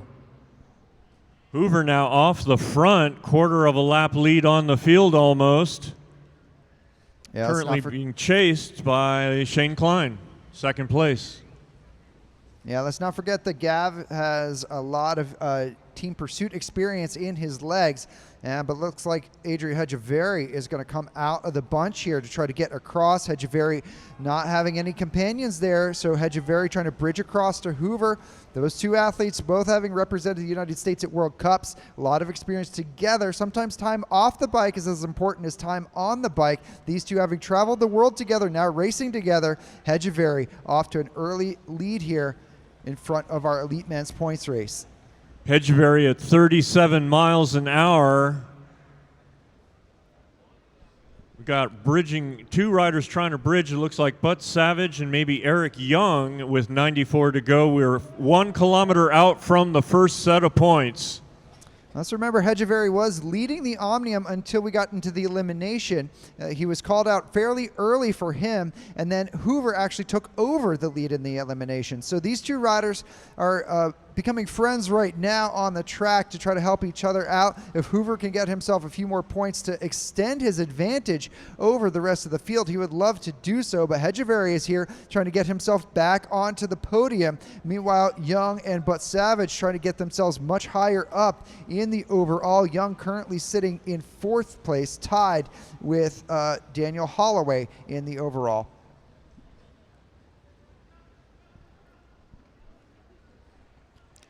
And there's the bell. Bell and 1 to go. That bell for 1 to go. Let's see who's going to get into the points. Interestingly, Hedgeberry and Hoover not getting there, but Young is there, and Holloway now coming up and around. Daniel Holloway going to come up and over Young. Holloway looking strong, and Holloway comes to the line. Justin Paulson getting himself in there. Paulson having a pretty good Omnium so far for him. That's right, 35-mile-an-hour sprint. We still have 90 laps of racing action, and Holloway just continues to go and pulls up. This is going to be an early move for Holloway. He's very smart at this event. He knows exactly when to put in efforts just to maintain his overall. Now, he is looking for a national championship here. This ride, very important for him, so he can make sure he solidifies his place in the national team selection so that he can continue to represent the U.S. at World Cup events, even though he has been doing so for the past few years. So they have awarded 5 points to Holloway, 3 to Paulson, 2 to Young, and 1 to Klein. So Hoover is still the leader with 112. Holloway is 2nd place with 107. Klein now drops to 3rd with 105. So Holloway doing a little bit of progress there, getting himself up into the ranks right now, but only about 2 points ahead of the bronze medal. Justin Butts Savage here right now, trying to hit out, getting himself an advantage, maybe get a few points for himself here in the Omnium, pull himself up through the ranks. He's currently sitting 11th overall, so even if he wins a whole bunch of sprints here, he's got a long way to go in the overall. Robert Mayfield, our friend from Colorado Springs, rolling through right now. Let's see if he can get himself a breakaway. He's made it all the way this point. Let's see if he can get himself on the scoreboard without Texas Roadhouse blowing this race apart first. Roadhouse being very aggressive on these races so far. Eric Young, though, with Grant Kuntz right there. Kuntz a little off his game here in the Omnium overall, but he knows how to race off the front, so if he can get a separation to occur, he will take advantage of that opportunity. Brian Larson now coming up towards the front with 3 laps, 750 meters to go. There's Shane Klein again. He's definitely paying attention at this race. Klein having a very good Omnium right now. He'd love to make sure he keeps his podium potential here. If not even going for a win, he still has the opportunity of taking the overall race win, but he's got to keep himself up near the front for these point sprints. Tristan Manderfeld rolling through there with Ian Ulrich coming through, and now we're seeing some of our Elevate KHS riders getting there just as our bell is about to be rung. Bell's now ringing. We've got Eric Young on the front with Hoover, both of your Elevate KHS riders squeezing Butts Savage down on track. That puts Butts Savage on the brakes a bit for a second, and Hoover now sprinting his teammate there. Gavin Hoover, remember, there's no collusion on the track. Everybody's your enemy out there at some point, and Hoover takes the ride with Young in 2nd place. We'll score the rest of the field right behind. Hillier got the 2. And I believe Justin Butts Savage got himself a single point in there as well. So Justin holding on to his positioning there in the field and getting himself on the scoreboard. Nice ride there by Justin here this evening. Another rider from the Lehigh Valley.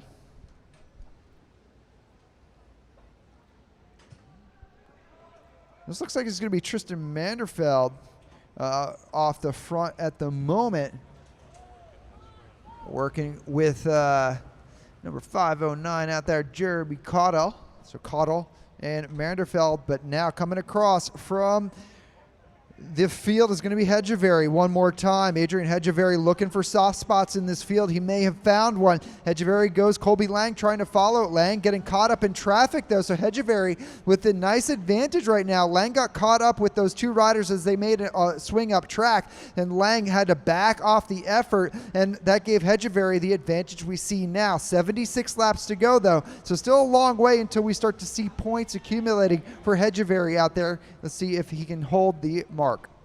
With 2 sprints completed, Gavin Hoover has 117. I've been racing professionally for 6 years. It's a dream of mine to see my team win a national championship. I'm not a pure sprinter, I'm not a pure climber. My role is a support rider. We have people that could win. They put their faith in me. I put my faith in them. I just have to deliver.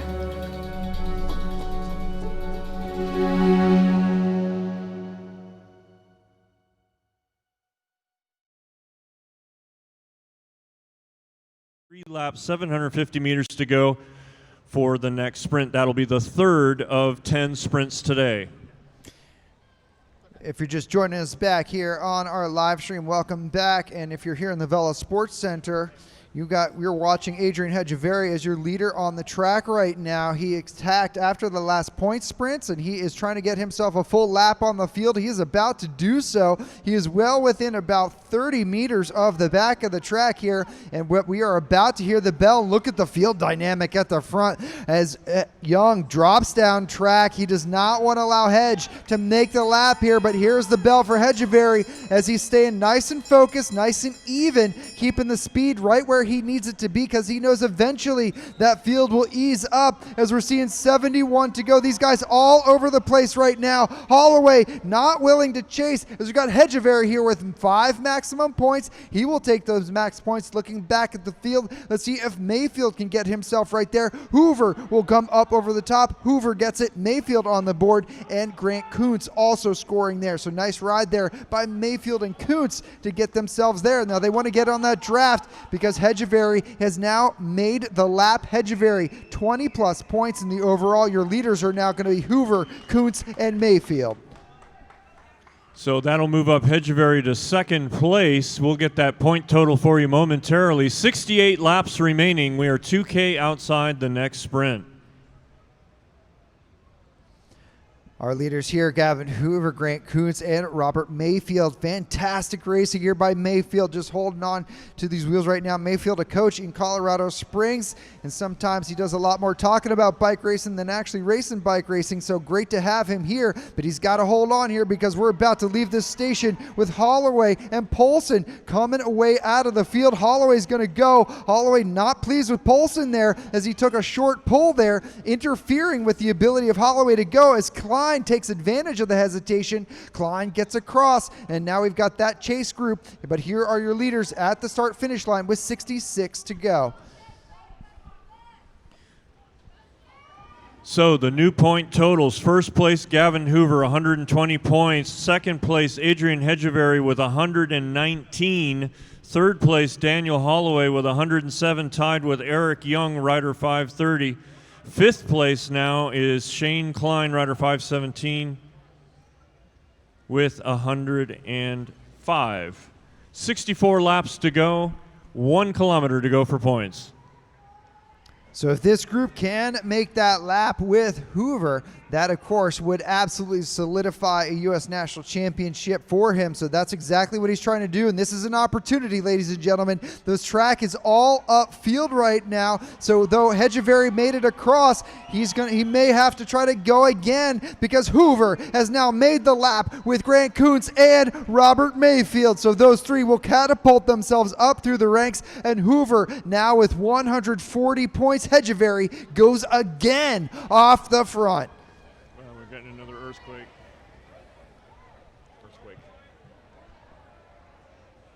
And we're getting another earthquake here again in Southern California. Whoa. 61 laps to go.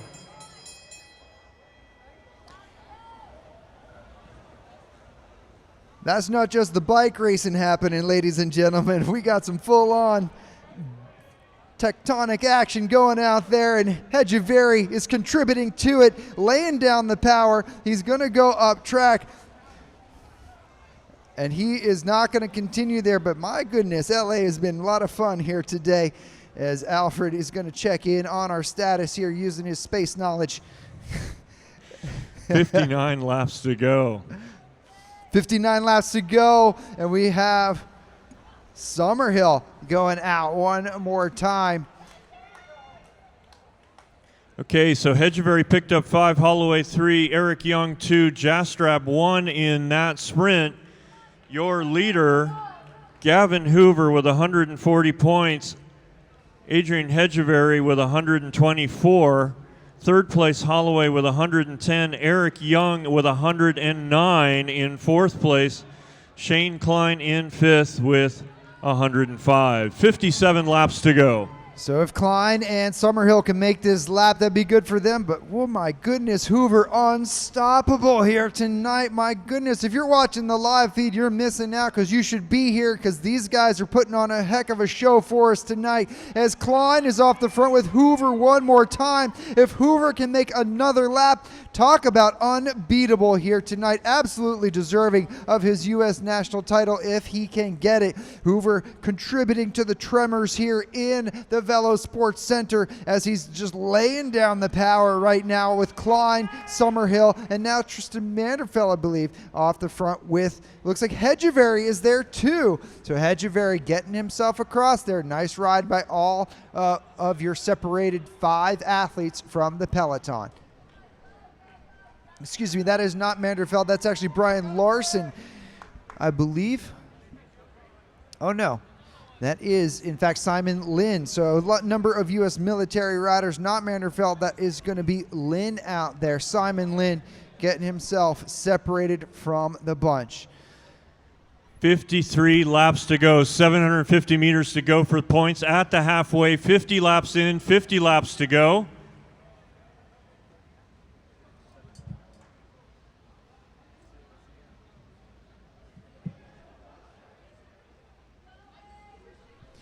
All right, here we go. Simon off the front right now with Klein, Hoover, and it looks like Summerhill and Hedgevery making it across. Now, can Holloway get there? Holloway would love to get himself up and across if he can. He did not anticipate that Hoover would make that lap. So let's see if he can get himself there, and there he is. Holloway now making the junction, actually dropping Eric Young along the way, and there's your sprint. That's Klein coming up and around. Summerhill's there. Klein drops low. He comes up and he comes around, and Klein 5 maximum points there. Klein, nice ride there. He tried to go low. He couldn't get there. He came back high, and he was successfully able to get 5 max points there. Now let's see how this race dynamic continues off the front, because these guys have the opportunity of getting a lap, but they've got to work together. They cannot do it themselves. Hoover wants to make that lap one more time, but he's got a few guys behind him who do not want him to make that lap, in fact. So we really have to see how this is going to play out. Half a lap advantage for your break as your bunch comes through the start-finish line. Okay, so that was Holloway also picking up points along with Hoover.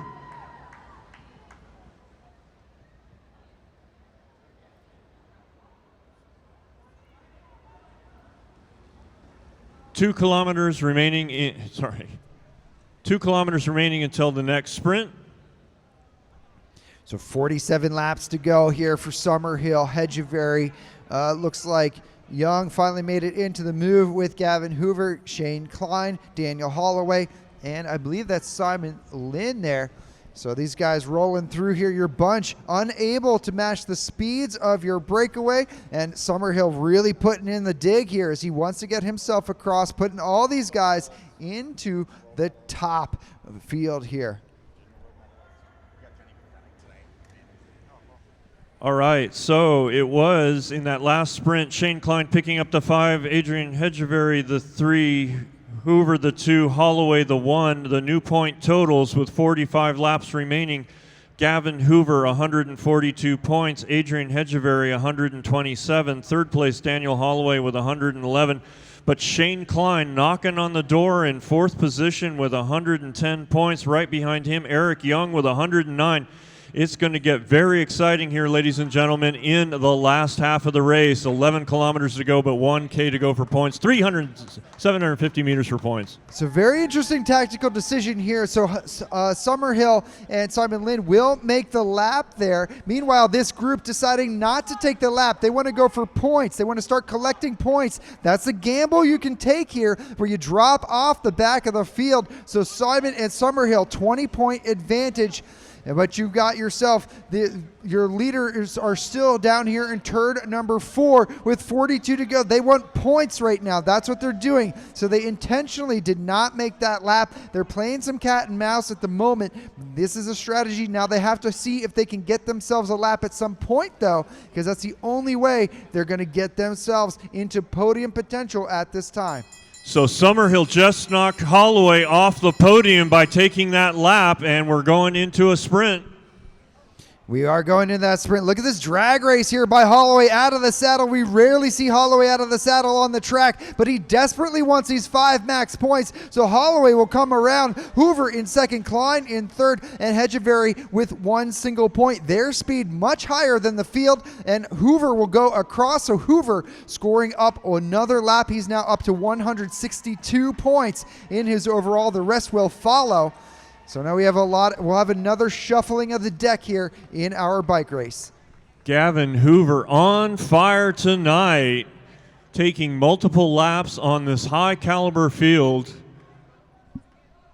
Hedgeberry also taking 2 laps here tonight, so he's back into second with 148. Daniel Holloway into third right now with 136, and Klein in fourth with 132. So it's not enough to get a lap here at Nationals. You got to maybe go a few times and then keep scoring points. Klein's doing a very good job try to get himself into podium potential here, as we have a new group off the front of the race that includes Summerhill one more time. So Summerhill looking to get himself back onto the podium here. He's currently 6th with 1 lap up, but he has not scored any intermediate points in the bike race. Hoover is just another dimension right now, Al. Look at Hoover. He's off the front again. Is he going to go for a 3rd lap in this bike race? Could be. It's 36 laps to go. There's still 9 kilometers to do it, but a little less than a mile to go until the next set of points, as Butch Savage is off the front. Justin would love to get himself a few points here. Meanwhile, the rest of your top riders who have taken multiple laps here this evening trying to sit in and recover for a hot second as we tick away the laps now, looking at 35 to go. 35 laps remaining in the event, as riders who maybe haven't scored quite yet are looking around. Mayfield up there right now. Mayfield looking to see, he got a point at one point, or excuse me, he had a lap at one point. He's only up into 10th right now. He's at the front of your bicycle race at the moment, doing a fantastic job here this evening, getting himself a top 10 at Elite National Championships. On a new fresh attack here by Summerhill. Summerhill and the Texas Roadhouse crew doing a fantastic job this evening, just keeping this race absolutely on fire. 33 laps remaining in the race, as Summerhill goes off again. Summerhill already with 1 lap under his belt. Summerhill goes up to the rail, though. Caudell maybe continuing on. Jeremy Caudell trying to get himself into one of these moves that laps the field, but Hedgeberry very attentive and getting himself across, but of course Hoover right there. So Hedgeberry, Colby Lang, Gavin Hoover, Grant Kuntz, currently 4 riders away. Looks like Summerhill trying to bridge across, but here's your next point sprint. You have 4 riders separating themselves from the field. Colby Lang first wheel right now with Gavin Hoover second, Grant Kuntz in third with Hedgeberry in fourth. Looks like we may actually have a sprint here as Hoover tries to come up and around. Hoover unrelenting this evening, 5 max points for him as he goes up track. He is trying to get himself the U.S. national title. Colby Lang picking up 3. It looked like Kuntz the 2, and I guess that's Holloway with the 1. So Holloway trying to bridge across here. Hedgeberry in that separation right now. He's now on the front, trying to make it a little bit harder for Holloway to get there. And Klein just a little late to the move. He should have jumped onto Holloway when he made that initial acceleration. Instead, he's got to get there all by himself. It looks like he will do so as this breakaway is now sitting up a bit. So these guys should stay on the gas if they want to get themselves that lap, because the bunch is also sitting up. This is a great opportunity late in the game to get another lap. Even though Hoover is there, it's still a good opportunity to figure out what the shuffling of the deck will be for your podium. Hedgeberry is there. Klein is there. Those two want to see if they can get Holloway also on the podium. So Holloway, Klein, Hedgeberry, all your podium contenders right there. Hedgeberry with the acceleration at a 2, and Klein not responding. Klein unable to respond, and we now have Hedgeberry and Hoover separated with Colby Lang in chase. Gavin Hoover leading with 170 points. Hedgeberry with 149. Third place Holloway with 136. And Shane Klein, fourth place with 132. Eric Young has 129. 25 laps remaining in the race. Klein put in a huge effort to get across to that move, but he missed the acceleration there by Hedgeberry and Hoover because he was on the front. In fact, let's rephrase that. Hedgeberry and Hoover did a fantastic job countering the effort by Klein to get up to the move by attacking him after Klein swung up to the front. They're now taking advantage of that opportunity to see if they can get themselves another lap on the event, solidifying first and second in your U.S. National Championship event for the Omnium. That rider in white and green on your screen, that's going to be Hedgeberry. Rider in blue and black, that's Hoover. Hoover's already lapped us twice, and so is Hedgeberry. So this will be the third time that they will have lapped the field if they're successful in doing so.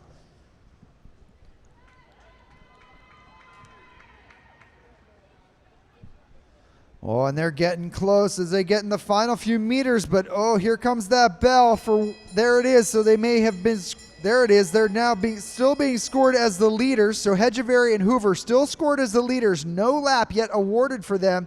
Let's see if they stay off the back. It looks like they will. So Hedgeberry and Hoover, but Hoover's going to sprint him. Hoover's going to try to come up and around. Hedgeberry not contesting too much there. And Hoover gets 5 max points. Hedgeberry there with 3 points for second. Colby Lang rolling through right now for 2 points. And Holloway is going to come around to get 1 point here. So Holloway picking up the last point from that sprint as the field comes through their sprint lap. 20 laps to go. 5 kilometers remaining in the race. Only 2 more sprints at 10 and 0 to go. It's double points on the final sprint, 10, 6, 4, and 2. The point totals now, Hoover, 195, Hedgeberry, 172, Holloway, 137, Klein, 132, Young, 129. 18 laps to go. So the race is really for third place right now between Daniel Holloway and Shane Klein. Holloway with 137, Klein with the 132. And in fact, Eric Young can't be counted out of the podium potential either with 129. So 3 riders all within about 6 points of each other at this time. And we have 2 sprints remaining. So 1 intermediate sprint, and then the final kick of the night. So when we get down to that 11, you'll hear that bell. And when they roll through, we're going to be very interested to see if Holloway will get 5 max points or not to actually solidify his podium position, or if Klein gets there. If Klein can get 5 max points here, he will pull even with Holloway, at least as we see it right now. Let's see how these next few laps play out here, as math is in the favor of our riders with the white and black and green on their kits. Another hit out here though by Lynn. Another fine ride this evening by number 521 from the Air Force Academy with Simon Lynn, U.S. Military Endurance Sports. Lynn off the front. This may affect the outcome of your Omnium, ladies and gentlemen. If he scoops up 5 maximum points from Klein, that could actually help Holloway make sure he stays on the podium here. So We're going to do some inventory checking. Robert Mayfield may try to hit out here, take advantage of the hesitation in the field. Hedgeberry and Hoover, they're racing their own race right now. You'll see them up in turn number 2 right now, just riding their own pace, just getting around traffic. But those two are completely independent of the rest of the field at this point in time. Lynn and Robert Mayfield trying to separate themselves. And Jamie Carney now hitting out for the first time with Justin Butt Savage. So this field really coming apart here late in the game. Hoover actually attacking Hedgeberry right now. So these guys really training as if we're racing a World Cup for World Championships, never relenting, not racing this race. They're racing on a whole nother planet right now as Hoover has attacked Hedgeberry. And one more time, we've detonated the peloton that is left in our U.S. National Championship race here. 11 laps to go. Lynn hears the bell, but Hoover and Hedgeberry are right there. They're soaking up points from everybody else here tonight. 8 points up the road now with Hedgeberry and Hoover there. Mayfield trying to get in there for 2. And he does. 5:21 picking up the remaining point. That's Simon Lynn. Fantastic racing this evening by Robert Mayfield. He lapped the field once, and this is the second time he's gotten an intermediate sprint. So Mayfield solidifying a top 10 result for him.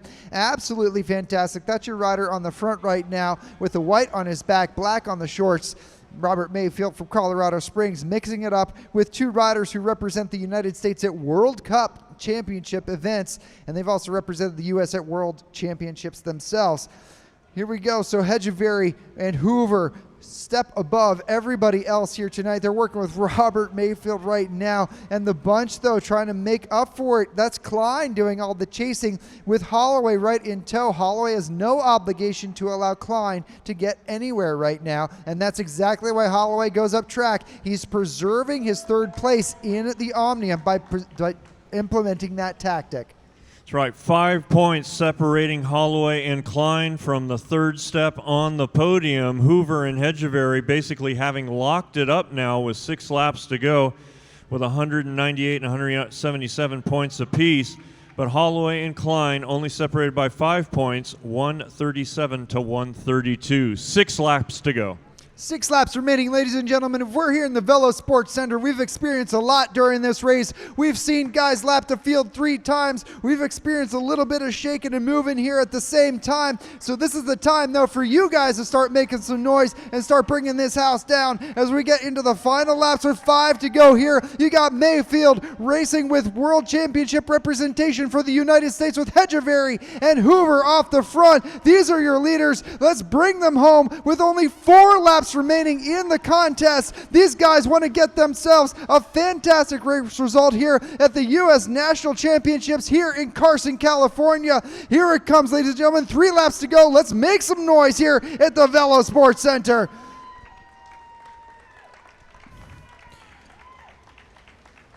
If you've got somebody in the bunch, y'all can make some noise for them as well, as they need your support. The fight for 3rd is in that bunch right now. You've got 2 laps remaining here, ladies and gentlemen. You can do better than that. Let's make some more noise. If you got something in front of you like a seat, smack your hand against it and make some noise. Bring these guys home. Mayfield needs your support out there. There it is in turn 4. Make that noise as we're going to hear the bell for 1 lap to go, ladies and gentlemen. 1 lap to go, and Paulson coming out of nowhere, up and over the top. Justin Paulson comes up and through. Hoover's going to try to accelerate to make sure he gets in the points, and he will come across. Paulson will be your first rider, but Gavin Hoover, your U.S. National Champion here tonight for Elevate KHS, lapping the field 3 times, getting a lot of intermediate sprints. Hoover, the absolute deserver of the new national title here.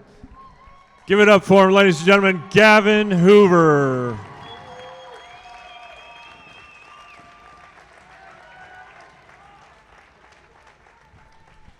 Oh my goodness, Gavin Hoover. Fantastic race result for that young man out there. As he rolls around, give him one more round of applause. You never see that type of bike racing. And as you see Adrian Hedgevery out there, also give him a big round of applause. Hoover is your national champion here in the blue and black. Hedgevery in second with 177 points, also lapping the field 3 times. Fantastic ride there by your tall man in white and black. And on the podium here by our score sheets as we get them updated, it looks to be none other than Daniel Holloway, number 513. So 2 Texas Roadhouses on the podium this evening. Fantastic racing by all of the gentlemen on track here at our U.S. National Championships.